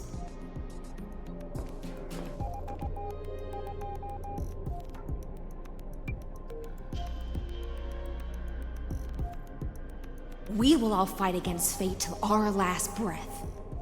That includes me, Electra. Once the Imperator's subject, now the Deliverer's blade.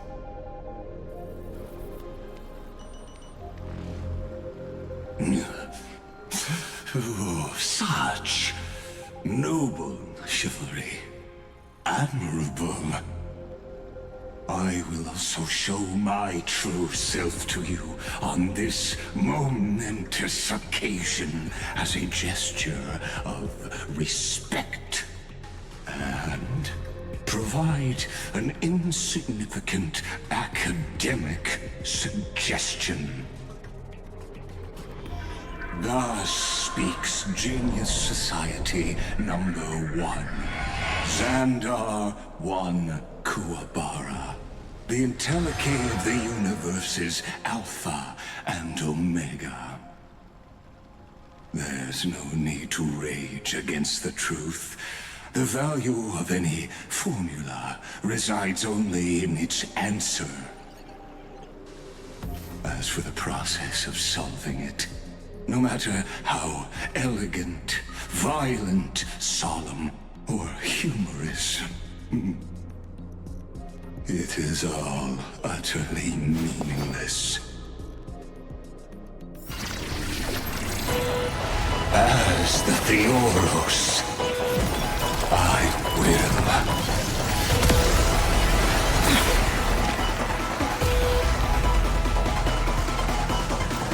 personally participate in performing this world's end. Remember this as Gnosis Creator. Life and death. Careful. This is Libus's true form. Facing death, finding life. Step up, let's see it. I see through you, converge and awaken. Human creations. Logic is not a weapon, but a pair of shackles. Allow me to shatter them for you. This will watch over you and guide you on your path. Destruction needs no introduction. Let us skip those boring inferences. Is this the Black Tide?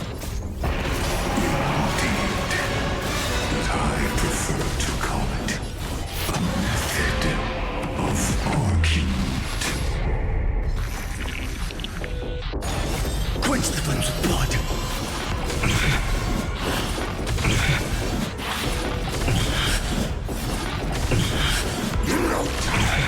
Extraordinary claims require extraordinary evidence. Erudition, destruction, or trailblaze. No, I will prove that the very idea of paths is a fallacy. The Trojan horse enters.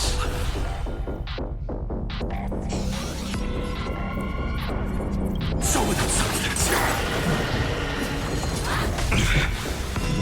Is that all?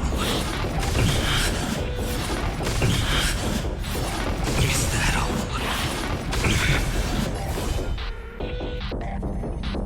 Quench the flames with blood.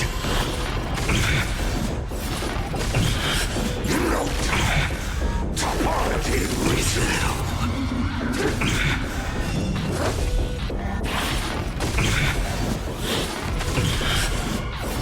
Is that all?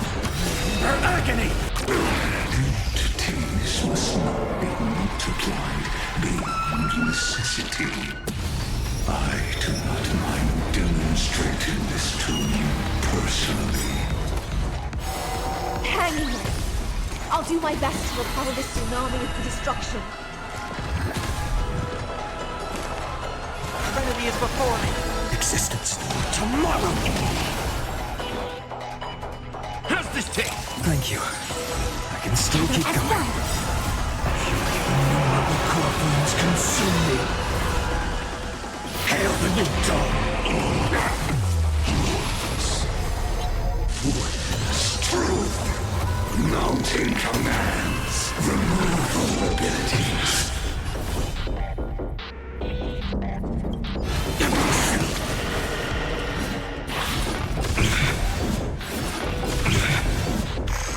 I'll never yield to fate. Sun tear the sky! Resolution. Implode. Duration.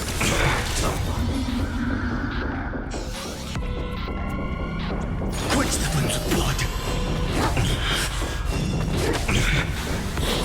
Is that all? Is that all? The Trojan horse enters. Branded with strife!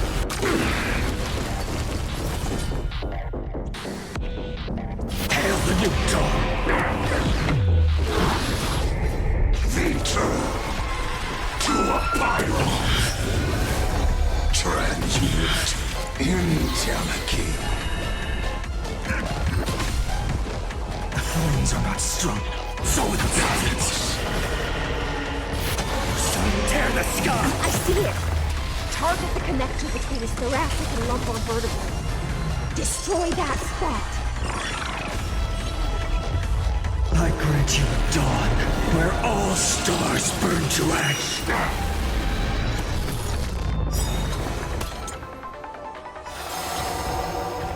The theory of forms. Invoking logos. Removal abilities.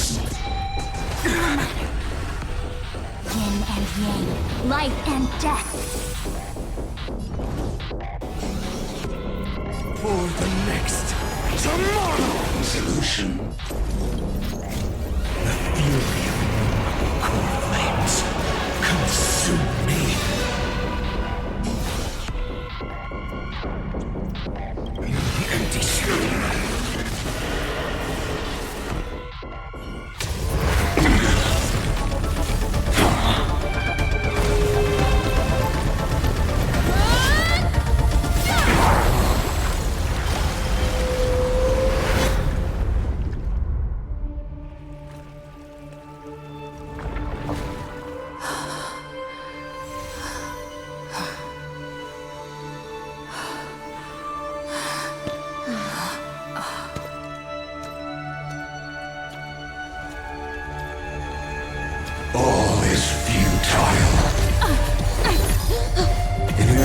Ocean's calculations, the end of the saga is simply a comment awaiting deletion.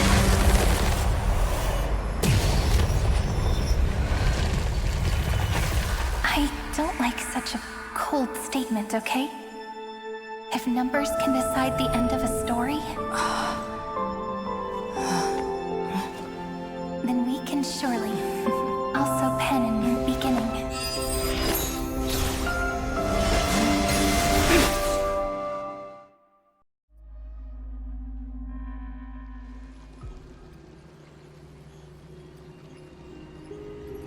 Screwy, what do you think?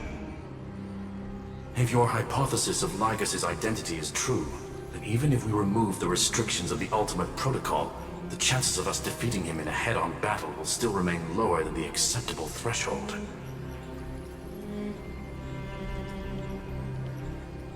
Therefore, victory will still hinge upon Miss Trailblazer and Miss Cyrene. Go on. Maybe we're thinking about the same thing. Lygus' cognition resides in the exomyth. He is both an instigator within the experiment and the observer outside of it. Logic. His inspiration circuit can simultaneously process the different time flows in and out of that world. That's where things get tricky. He simultaneously exists in two different timelines, where the internal clocks are wildly different. That old Intellitron's neurons have completely gotten used to that over this prolonged experiment. And that's why he holds home field advantage.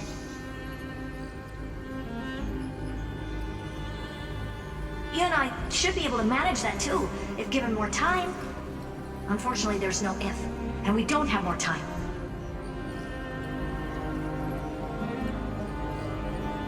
That's why we need to change our way of thinking and turn his advantage into a weakness.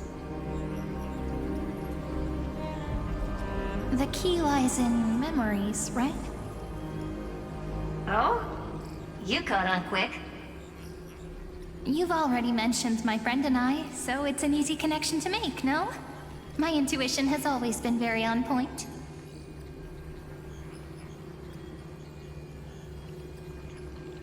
Good.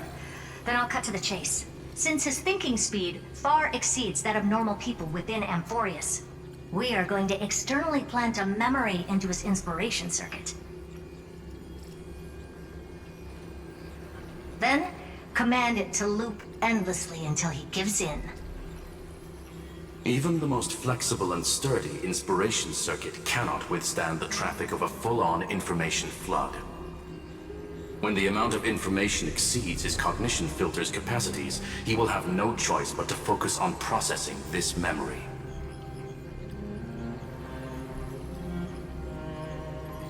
That's when the parallel processing advantage he gained via Amphorius will completely destroy him. An image from a person's memory played in real time might only be a second for us, but for him in Amphorian time, it could be millions or even billions of calculations. He won't be able to do anything but watch as he's locked into this prison forged by memories. Then we can entrap him in the same kind of cycle as the heroes were in, and get him to experience loneliness and pain in that endless recurrence. Okay, good plan so far. It's my greatest honor to be on the same page as the geniuses.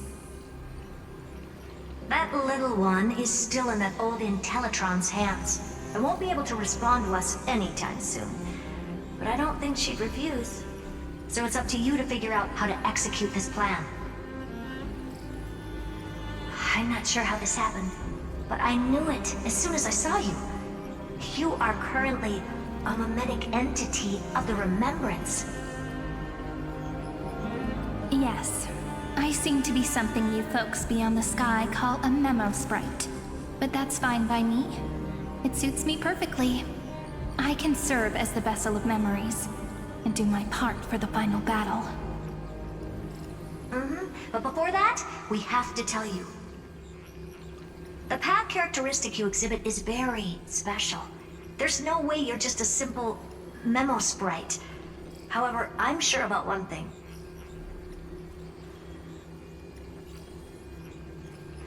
You are a memetic entity born in Amphorius. Yet you only awakened with the little one's arrival and only matured as she embarked on the path of remembrance. That means your existence is completely attached to her memories. If there ever comes a day when she forgets about you for even a few seconds, or loses her last connection with Amphorius, then you must be prepared for the worst. You will disappear in the memory zone, utterly gone, without even a single line of data to remember you by.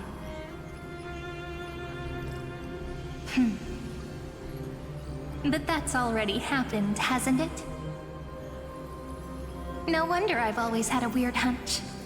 But that also means I was right in thinking. As long as my friend and I are together, we can do anything.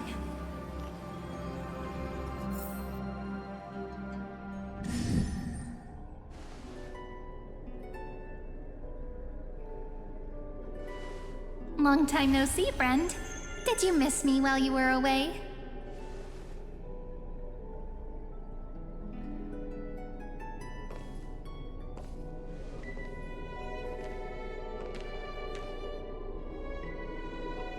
Long time no see, Cyrene. Yep, 1,000 years was such a long time. And everyone in Amphorius was waiting for the Deliverer's return. You probably already knew about the Genius's plans for that memory. I had to hide really well in a corner in time so Lagus wouldn't find me, and wait for the right opportunity.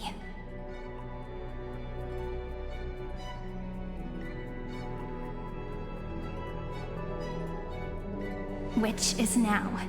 The moment when his manifestation in this world is destroyed, and his twin timelines are intersecting.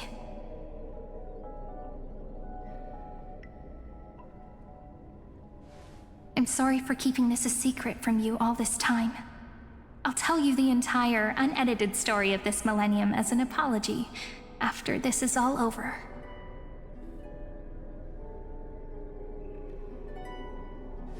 But for now, let's join hands and complete the final step with the power of the remembrance. Let's defeat Lagus together.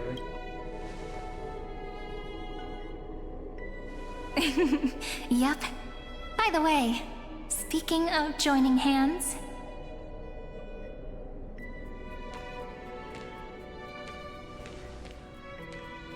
Can I please do something before we go on stage?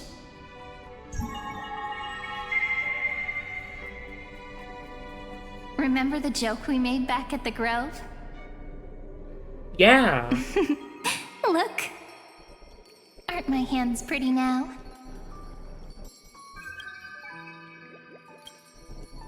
What a fascinating feeling. Like countless memories all swelling up at once. What about you? What did you feel when we touched each other?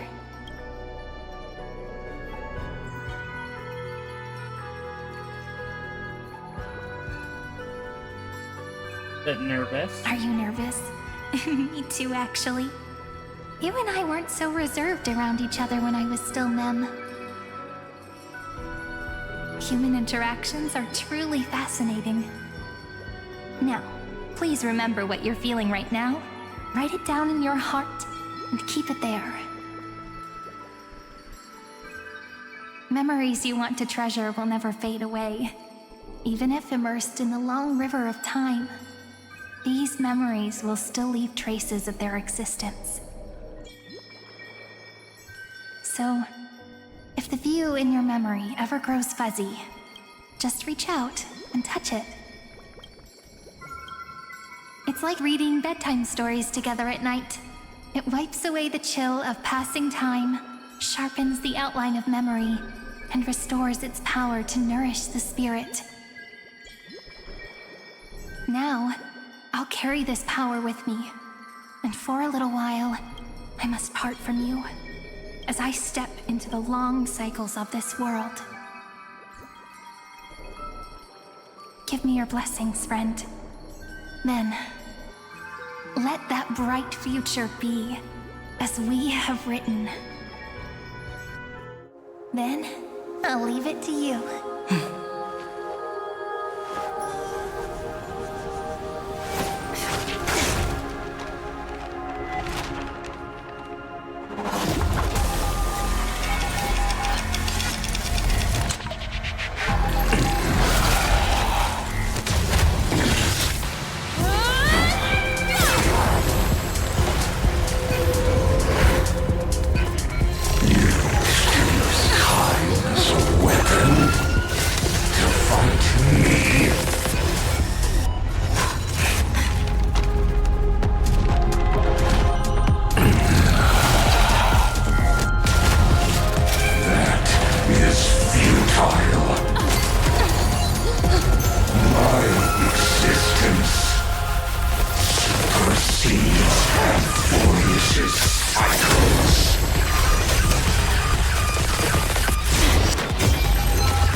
All plays are like this. Once you're on the stage, it's hard to return to the audience. Welcome to our story. How does it feel?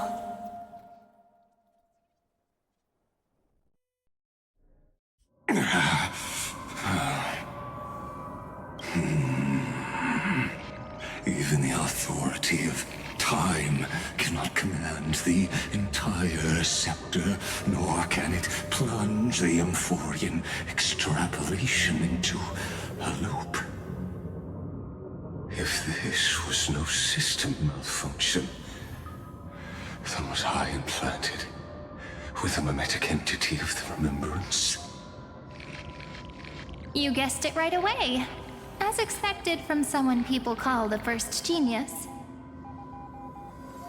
I'm gonna keep doing what I just did if you don't stop, you know? My friend and I won't allow you to leave this memory, no matter what happens. Which means you are now trapped, Lord Xandar. An elegant idea, and an exquisite execution. Regrettably, it is you who are restrained by time, not me. Know that patience is my greatest weapon. Waiting and victory are the same for me. You will crumble before I do in this moment stretched out to an eternity, just like Kozlana will. Yet all I need to do is to wait, as yet another futile bug falls down the cliff and into the bottomless abyss. Now I'm a pink bug? My looks are seriously changing all the time. But you're not wrong. We're definitely not gonna solve the problem if we just put you in another prison.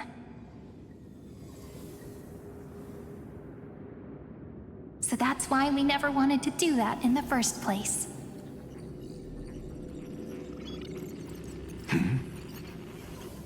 I shall answer your confusion purely out of my respect for those who came before me. Have you heard of the synesthesia dreamscape in the Asdana system? Interestingly, that place once had a prison too. Life forms living in that environment, abundant with memoria, have a chance to connect their perceptions with each other's. Even across great spatial divides, they're able to detect shifts in one another's states. I call this phenomenon memory zone entanglement. In Asdana, people made use of that phenomenon to build a nation within a dream. After adding in the catalysts of harmony and remembrance, that is. Is that how you walked into my prison cell? Using those same principles? I would much rather call this location our negotiation table, Lord Xandar. Nonetheless, your hypothesis is correct. We happen to have an ally skilled in tuning, while the Trailblazer and Miss Cyrene both have an astonishing amount of resolve, which I'm sure you can testify to. I am also sure that with the support of such a resolute memo sprite, our conversation can last for a long, long time. Probably. I'm the best at listening to stories, you know. I'll leave the exciting clash of the erudition to you two geniuses. A brainstorm? I like it. And it's 2 against 1? Well, I like it even more. Let's talk, Xandar. Take a guess. How much do you reckon we can dig out of your brain before the next second? And how many ways can we find to deal with you? Besides, in your current predicament, there's no way you can take our trump card away.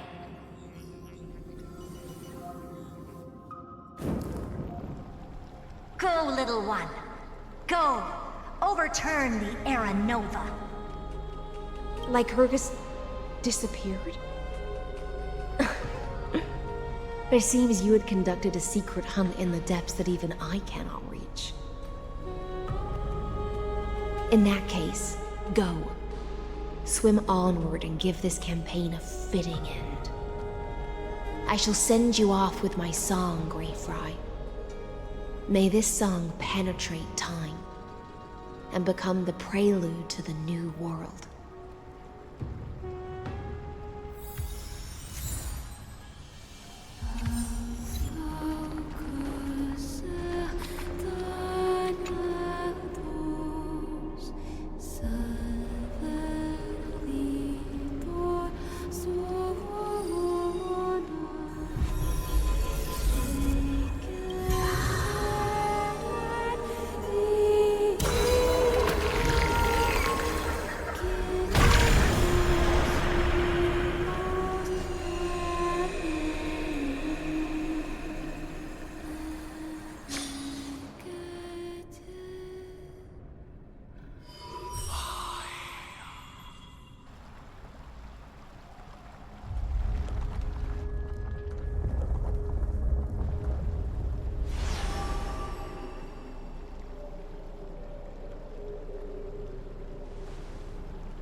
Dux Gladiorum, you have completed your duty.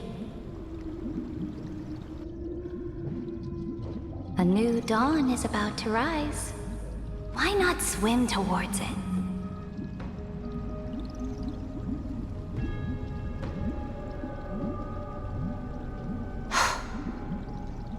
You died long ago, Imperator.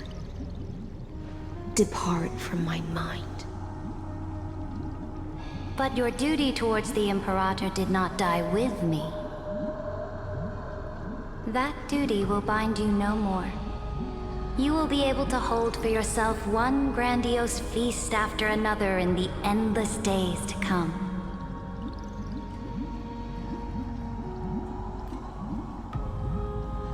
So go. Go and swim towards that ocean beyond the sky with the Deliverer. Is this? A page out of that sidekick's book. I commanded her to gift this page to you when everything finally reaches the end.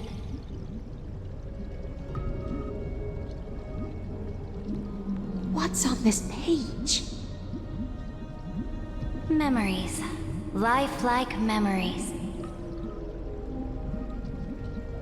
That sidekick found me after the bloody feast 1,000 years ago and showed me her diary. I saw within that notebook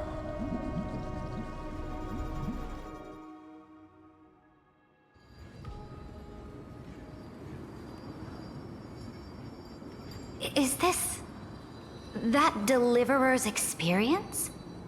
It's truly immersive. People beyond the sky apparently utilize this power to seal past scenery into crystals they call light cones. But I only know so much about the remembrance, so I can't completely replicate the past. But I'll do my best to talk about the missing parts.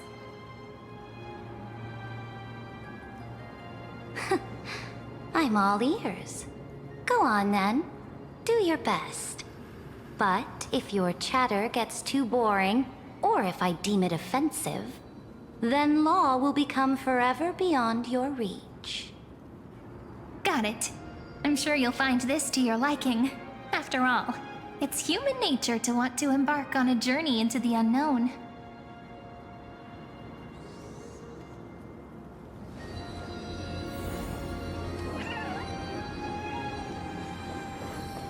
What brightly colored annals. The journey of the Deliverer's conquest. Let me partake in it. Is this a fortress in the sky? This is the first step of my friend's journey among the starry seas. This place is called the Herta Space Station. Just think of it as a supersized grove of Epiphany. Oh, so it's the territory of that witch. She and another Antikytherian lent me a helping hand back at the banquet.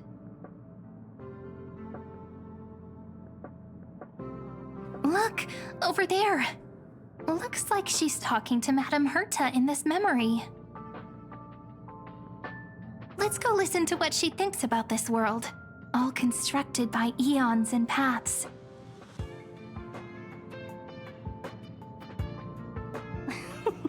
Are you telling me that woman is Herta?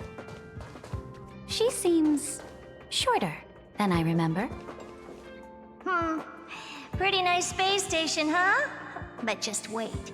After a couple more stops on the Astral Express, you'll see sights that'll make this place look ordinary.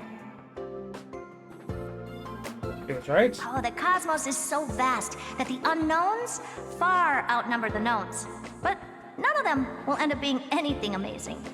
The farther you go, the more you'll understand what I mean. So do your best with the nameless. Break a leg! And remember to send an update or two to Asta when you've got some downtime.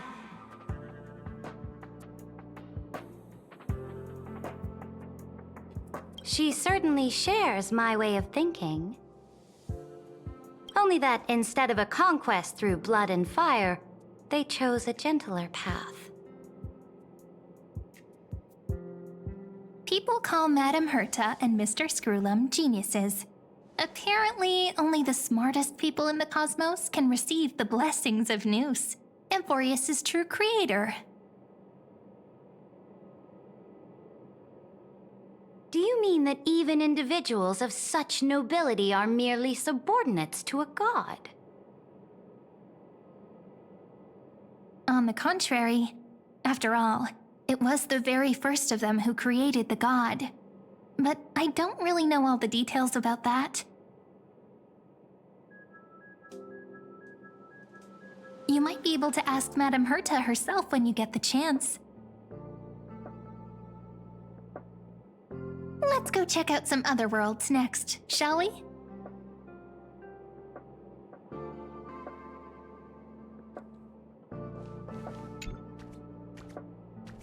This next stop on the journey has a lot of similarities to Amphorius. A snow-covered land? Interesting. I know. This star is named Eurillo 6. That name sounds so cold. Belobog sounds better. The girl we see here holds a similar station to you, Imperator. She's the supreme guardian of this world, a leader who took up the mantle of government during a disaster. I did not expect the Empress of this world to be so young. Well, your appearance isn't much older. The object in the distance resembles Nikador. Is it a weapon? No, it's called... Right! The Geological Reconstruction Unit.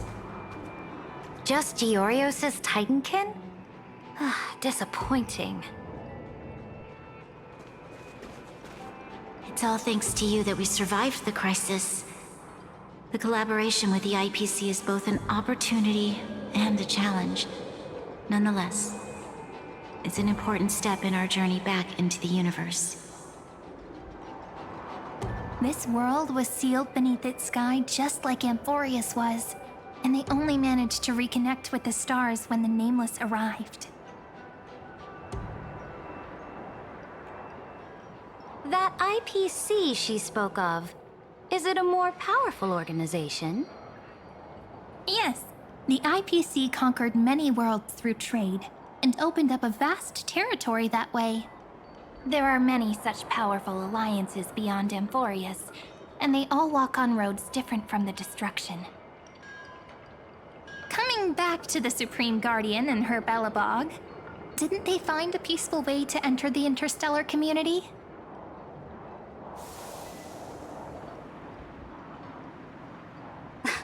That cannot be true. That IPC would never have grown so big on trade alone. It may pretend to be a wealthy merchant with clean hands, but I am willing to bet that it grew fat on gory oppression and bloodshed. I mean, she could Its be right. path of conquest must have had no mercy for the weak and would have destroyed them if needed.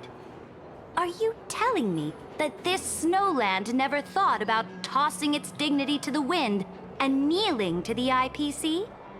I will not believe it. I will never allow the Imperator's empire to be sullied by others. Amphorius must become a power so strong that no interstellar foreigner would dare to look down upon us. Imperator, Belobog isn't as weak as you imagine. Listen. I indeed hesitated. But now I understand what we must do. Belobog must learn how to walk on her own, until she no longer needs the support of others, and can stand on her 2 feet among the stars. Even if I may not live to see it, I believe such a day will surely come. They still have their dignity intact. One day, that hope will melt through the ice and help them into a prosperous tomorrow. But the order of the cosmos is already set in stone. The old laws decree that only the strong survive, binding the weak in an unbroken chain, until they wither and turn to dust. Unless they embrace the power of the destruction. Amphorius must shatter the old law and become the new order among the stars. Speaking of the Order, another one of my friend's companions may be able to enlighten you further on that. Let's go to the next page.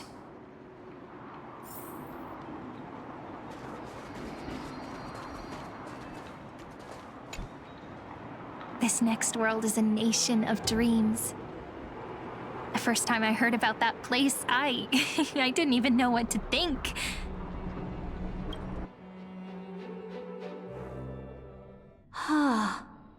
Such opulence does indeed evoke astonishment.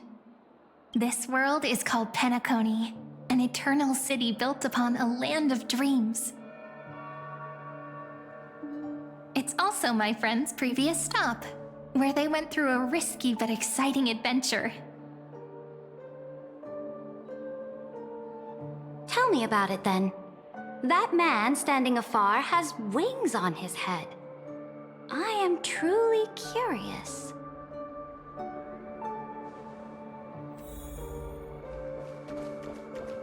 I wish to gaze upon the views of the Reverie Hotel one more time.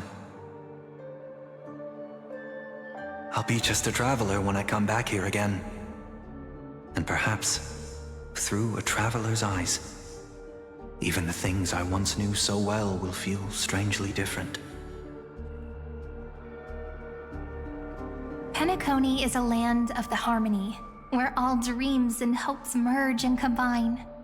It believes in unrestrained freedom, and that's how it lost itself in shallow delights. Then, this young man before you chose to rewrite its laws, using the power of the Order, hoping to shape a dream-bound paradise of perfect happiness.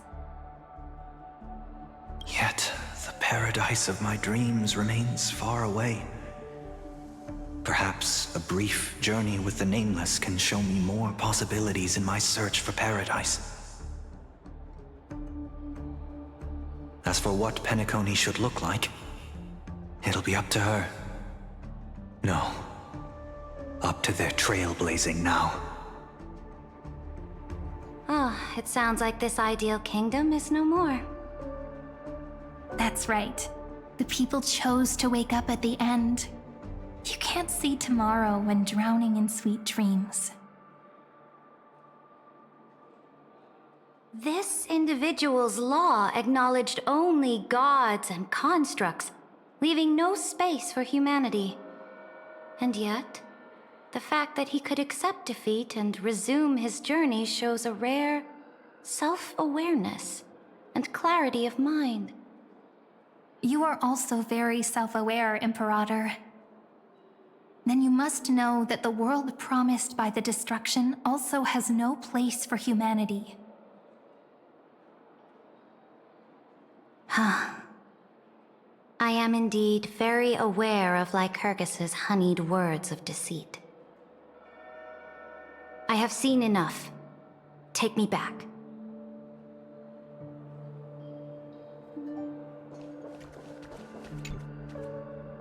Then let's wrap up this trip down memory lane with one last scene.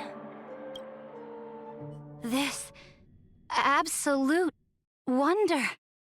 Isn't it pretty? That's our Amphorius. Our world flows and meanders in this endless band of light. Though we were born from the designs of the gods and are not yet truly alive, the Chrysos heirs of Amphorius still chose to stand against fate and carved a legend no different from that of humankind.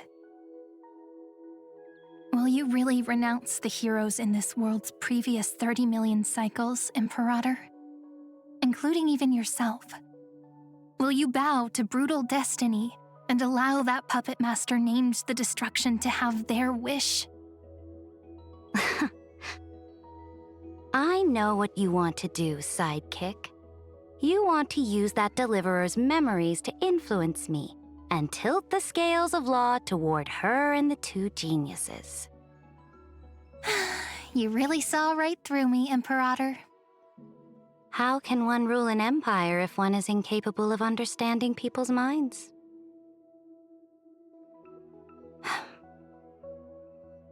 I have decided on Law's final destination. However, before I move my next chess piece, before we go on, tell me this, sidekick. Throughout her trailblaze, was there ever a memory of the ocean?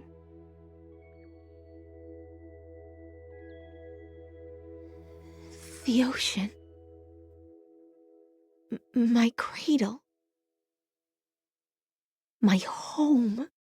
You shall complete your conquest in the ocean at the boundaries of this world, and eternally slumber in the sound of tides. You shall eternally slumber in the sound of tides, and complete your conquest in the ocean at the boundaries of this world. Our prophecies aligned as flawlessly as a sea snake circling upon itself. An elegant loop, like a joyful hymn, like the circulating ocean current, like our two fates, like Amphorius itself.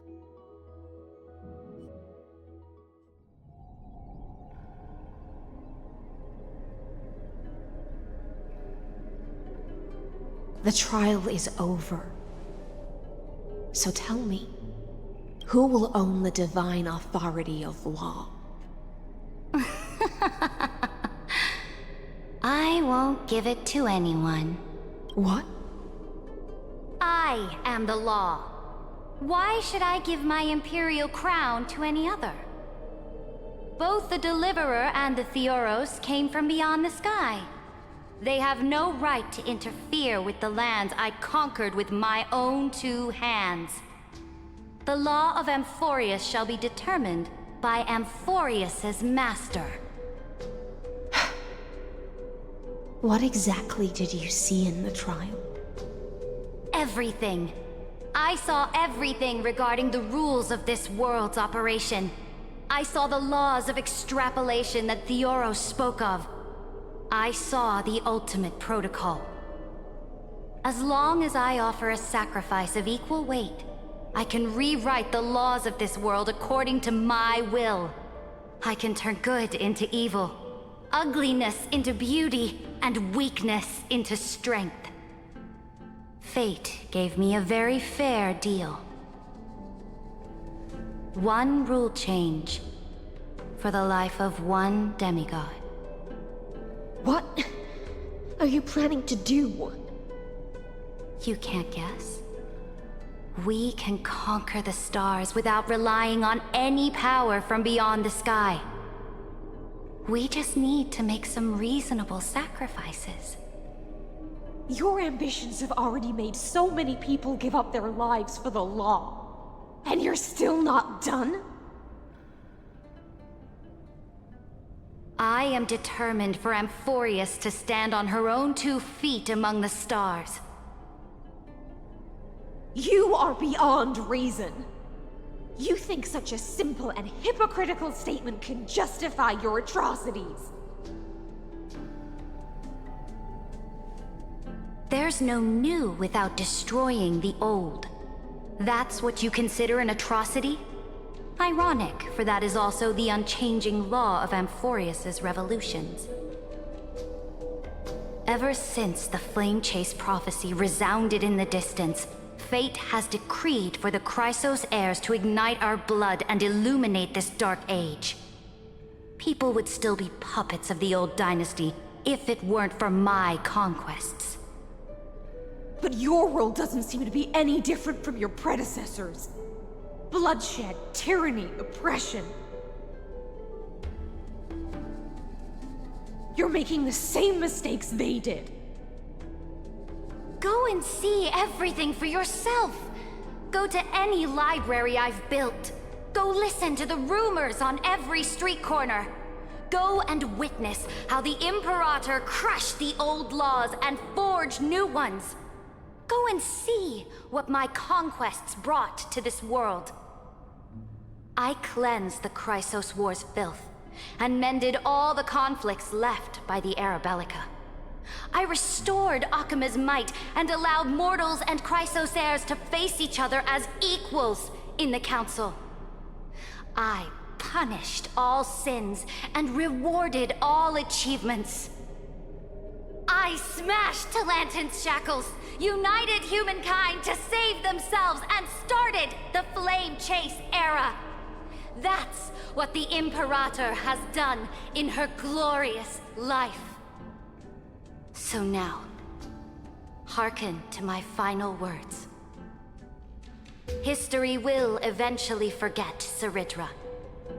But it will never forget the Imperator's people or the Flame Chase era she began. Final words.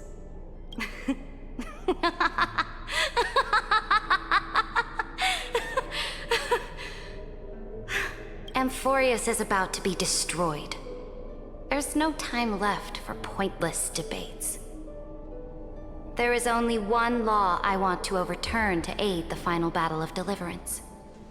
So I will only offer the life of one demigod.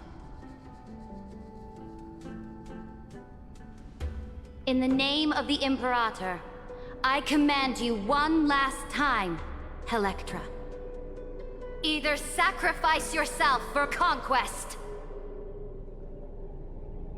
or pierce this tyrant's chest with your sword. Thus, the Imperator concluded her final speech.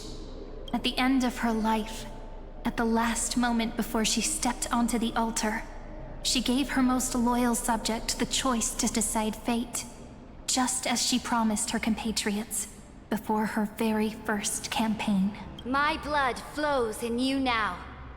Heroic compatriots, follow me, and we'll seize fate's reins!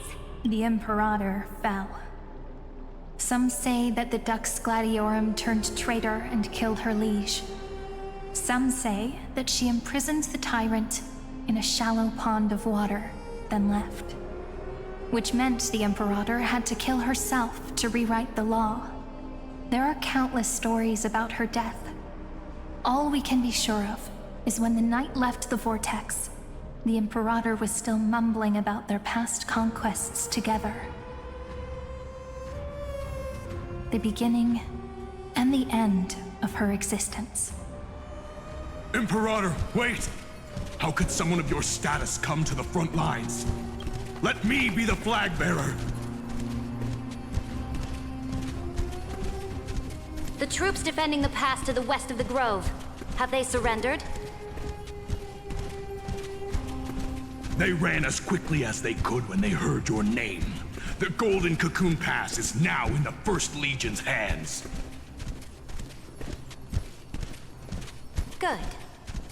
What about the Delosian militia? The Third Legion set fire to the mountains and flattened everything west of the basin. They just need a few more days. That is enough. We cannot afford to miss an opportunity for victory. Lastly, how many Laydonian cannons are left? They are no more. The Second and Fourth Legions have destroyed them all. Very good. They now have no way out, no reinforcements, and no artillery support. We will be able to liberate the Grove of Epiphany in the blink of an eye. We will launch the final charge 1 quint after the curtain fall hour tomorrow. Remember, as long as the Alliance's flag still flies on my shoulders, you must keep moving forward. Take no prisoners among the enemy soldiers. All sages who resist are to be captured and tried according to martial law. And do not destroy any books. Now go! Notify the entire army. Understood! Those who are resolved to die, we salute you. Reporting in. The mountain dwellers are resisting fiercely, and the legendary Mountain Breaker has personally engaged in battle. Their formations are nigh impenetrable. Then cease our frontal assault. Send scouts to all legions and tell them to retreat into the Tritos Plains before the parting hour. What? Are you planning to surrender? It's a strategic change of plans. The seismic walking dragon is enough for that battlefield. Walking dragon? You mean that stupid beast, Terravox? What can they even do? Stupid? No. They are the wisest of all of Giorio's creations. Only they can perceive the currents of time. Let them deal with their earthly brethren. We will advance and take the lead in defeating what remains of our enemy. I will deliver the most fiery retribution for the humiliation they dealt us, and crown myself with a god-slaying wreath. Understood. I'll see to it. Those who are resolved to die, we salute you. The Temple of the Three Fates sent a letter, Imperator. They refused to surrender and said this letter is their last warning to us. Tell the commanding officers not to launch any attacks unless they receive the Imperator's handwritten approval. Disobedience will be punished by death. What are you doing? The priests of the Three Fates aren't soldiers, but politicians. Do not mistakenly believe they don't have a plan. These dying pests will wring out every idea from their brains, all for short-sighted gain. They are much shrewder than we are. I am inferior to them in that regard. They also have the prophecy to wield as a weapon, something I am not blessed with. Launching an unplanned attack will only disadvantage us, as all of Amphorius will judge our actions. Which means, I will be heading to the battlefield myself, just as I have always done. This time, however, I will go alone. I will conduct secret negotiations to ensure fate is on our side. Understood. The legions will make their preparations.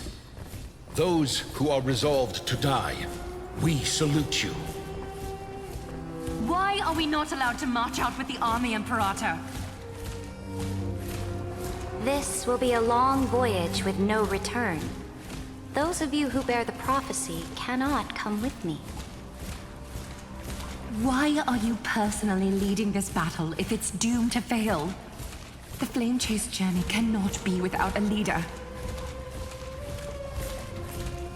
That is correct.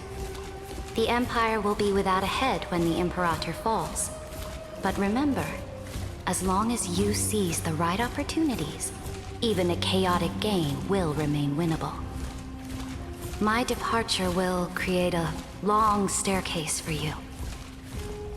You will understand what I mean when news of my death reaches your ears. Ceridra, is our journey about to be over? Destroy the old laws and forge new ones. My conquest has reached its limits within the borders of Amphorius.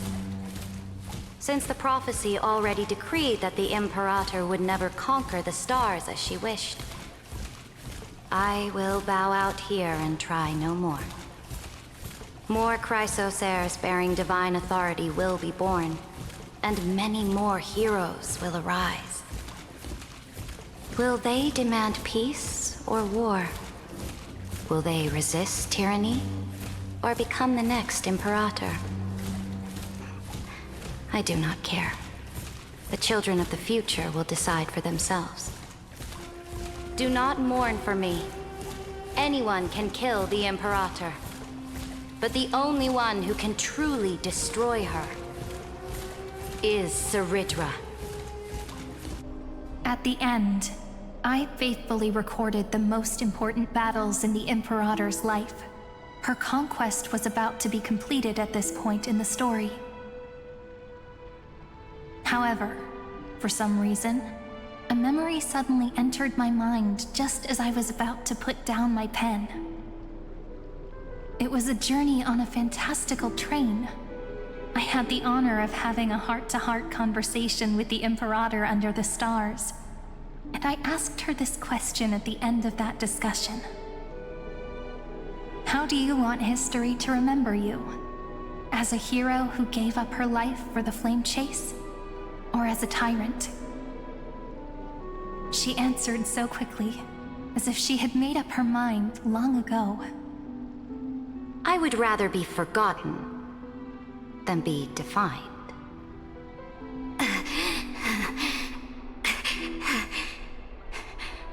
Because the law can be neither eternal nor unchallenged. And only humanity can pen laws into history's pages. Now, I have shattered the greatest law of Amphorius. The game is nearing its end. Dux Gladiorum. Even though you killed the Imperator in the previous 30 million cycles, this time you finally found your own law. Then HYSILENS, Electra.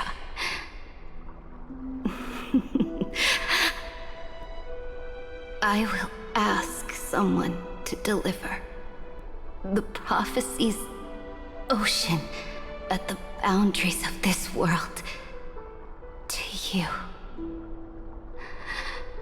Will you choose to swim into that ocean? I do not care. Do not care.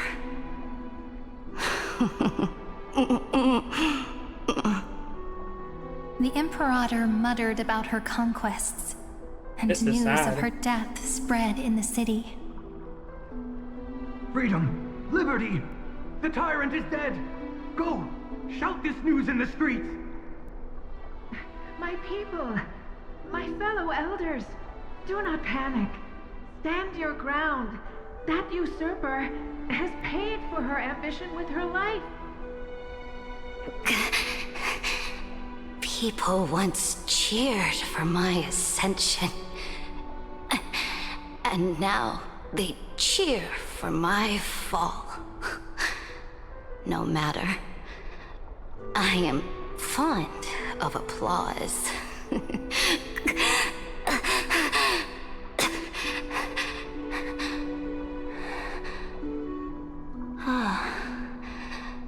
I see the cosmos, the battlefield that I cannot reach. I will return in the next cycle.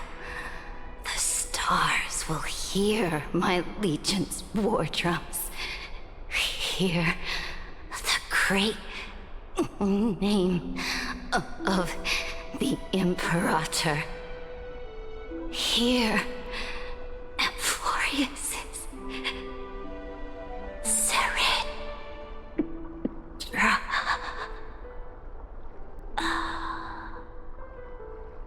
To this day, we do not know which rule the Imperator overwrote at the cost of her life. Perhaps the truth will only be revealed at the moment of checkmate, just like every chess game she ever played. We only know her death inflamed Akama.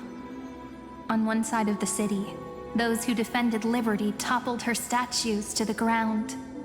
On the other side, her supporters put themselves between the masses and her monuments, declaring loudly that the Sovereign is still among the people. It is said that golden blood congealed into the same letters everywhere they fought. It was the name borne by Akama's first and final sovereign, the Imperator Cerydra. But the one who bore that name did not see any of this.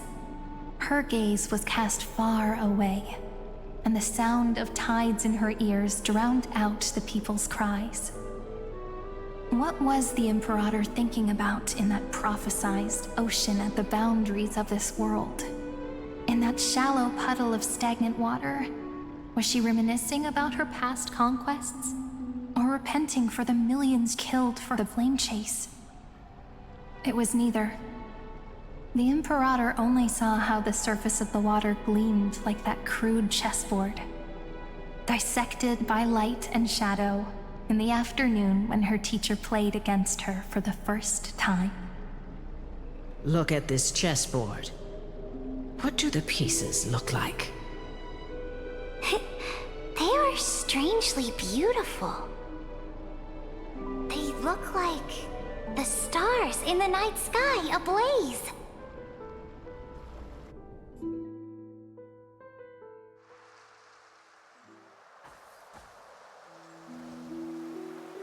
From that page,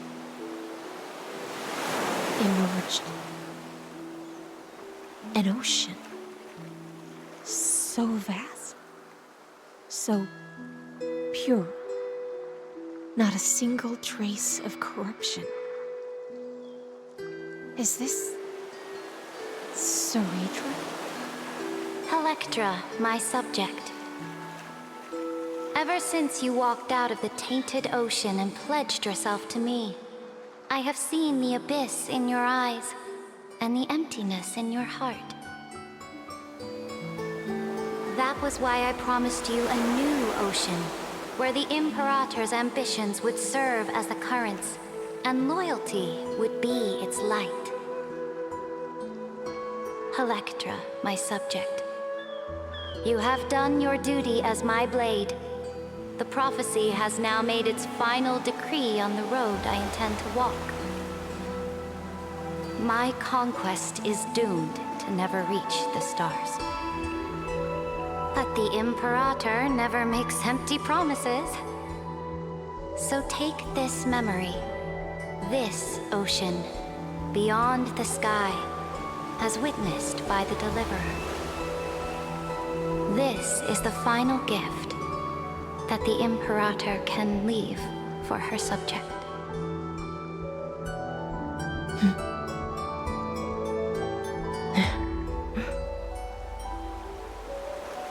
When I was still a fish in the ocean,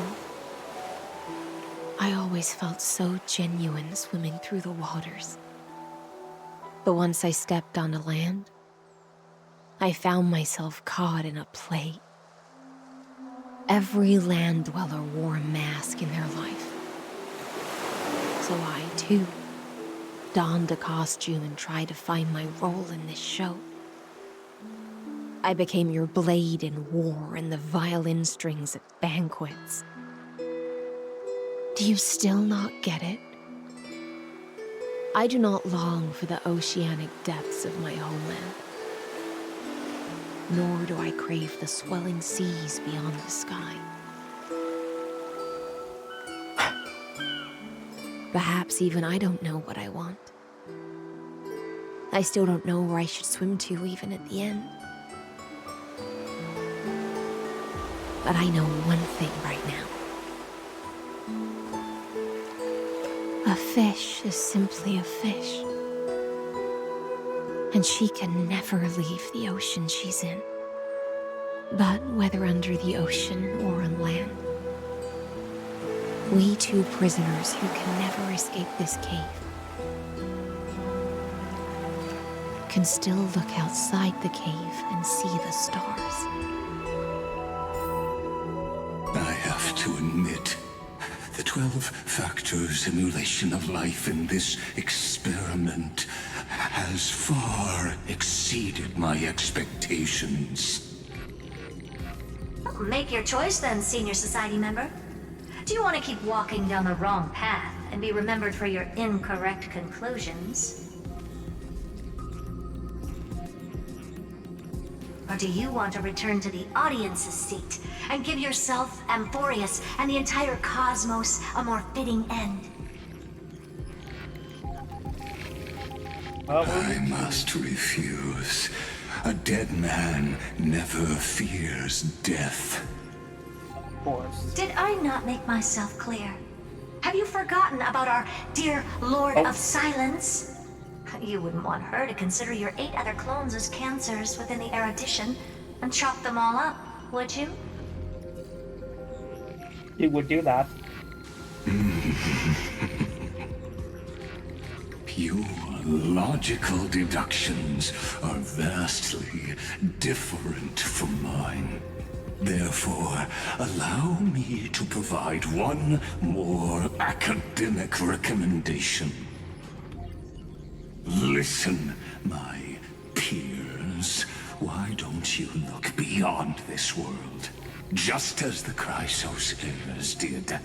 Re-evaluate your calculations and take into account all enemies in the upcoming war among the Eons. Amphorius is not a place where 3 paths entangle, but where 3 paths fight to the death. You used Memoria to resist me, but did you not consider the possibility that the Remembrance and their children might have taken this opportunity to join the fray as well?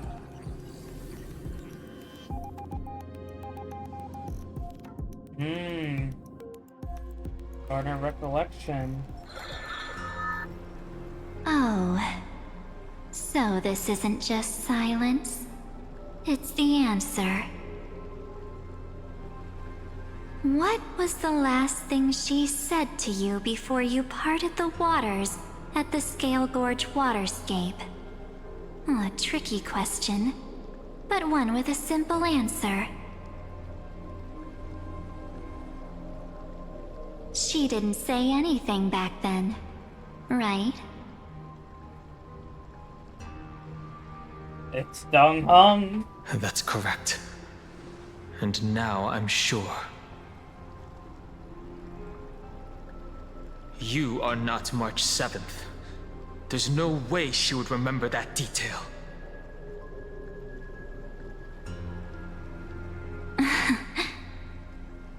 I'll only warn you once. Leave her body now. How impulsive. That's not like you at all. Why don't you calm down and think about another possibility? I didn't take over March 7th's body. Rather, it's March 7th who regained my memories. No! That's all?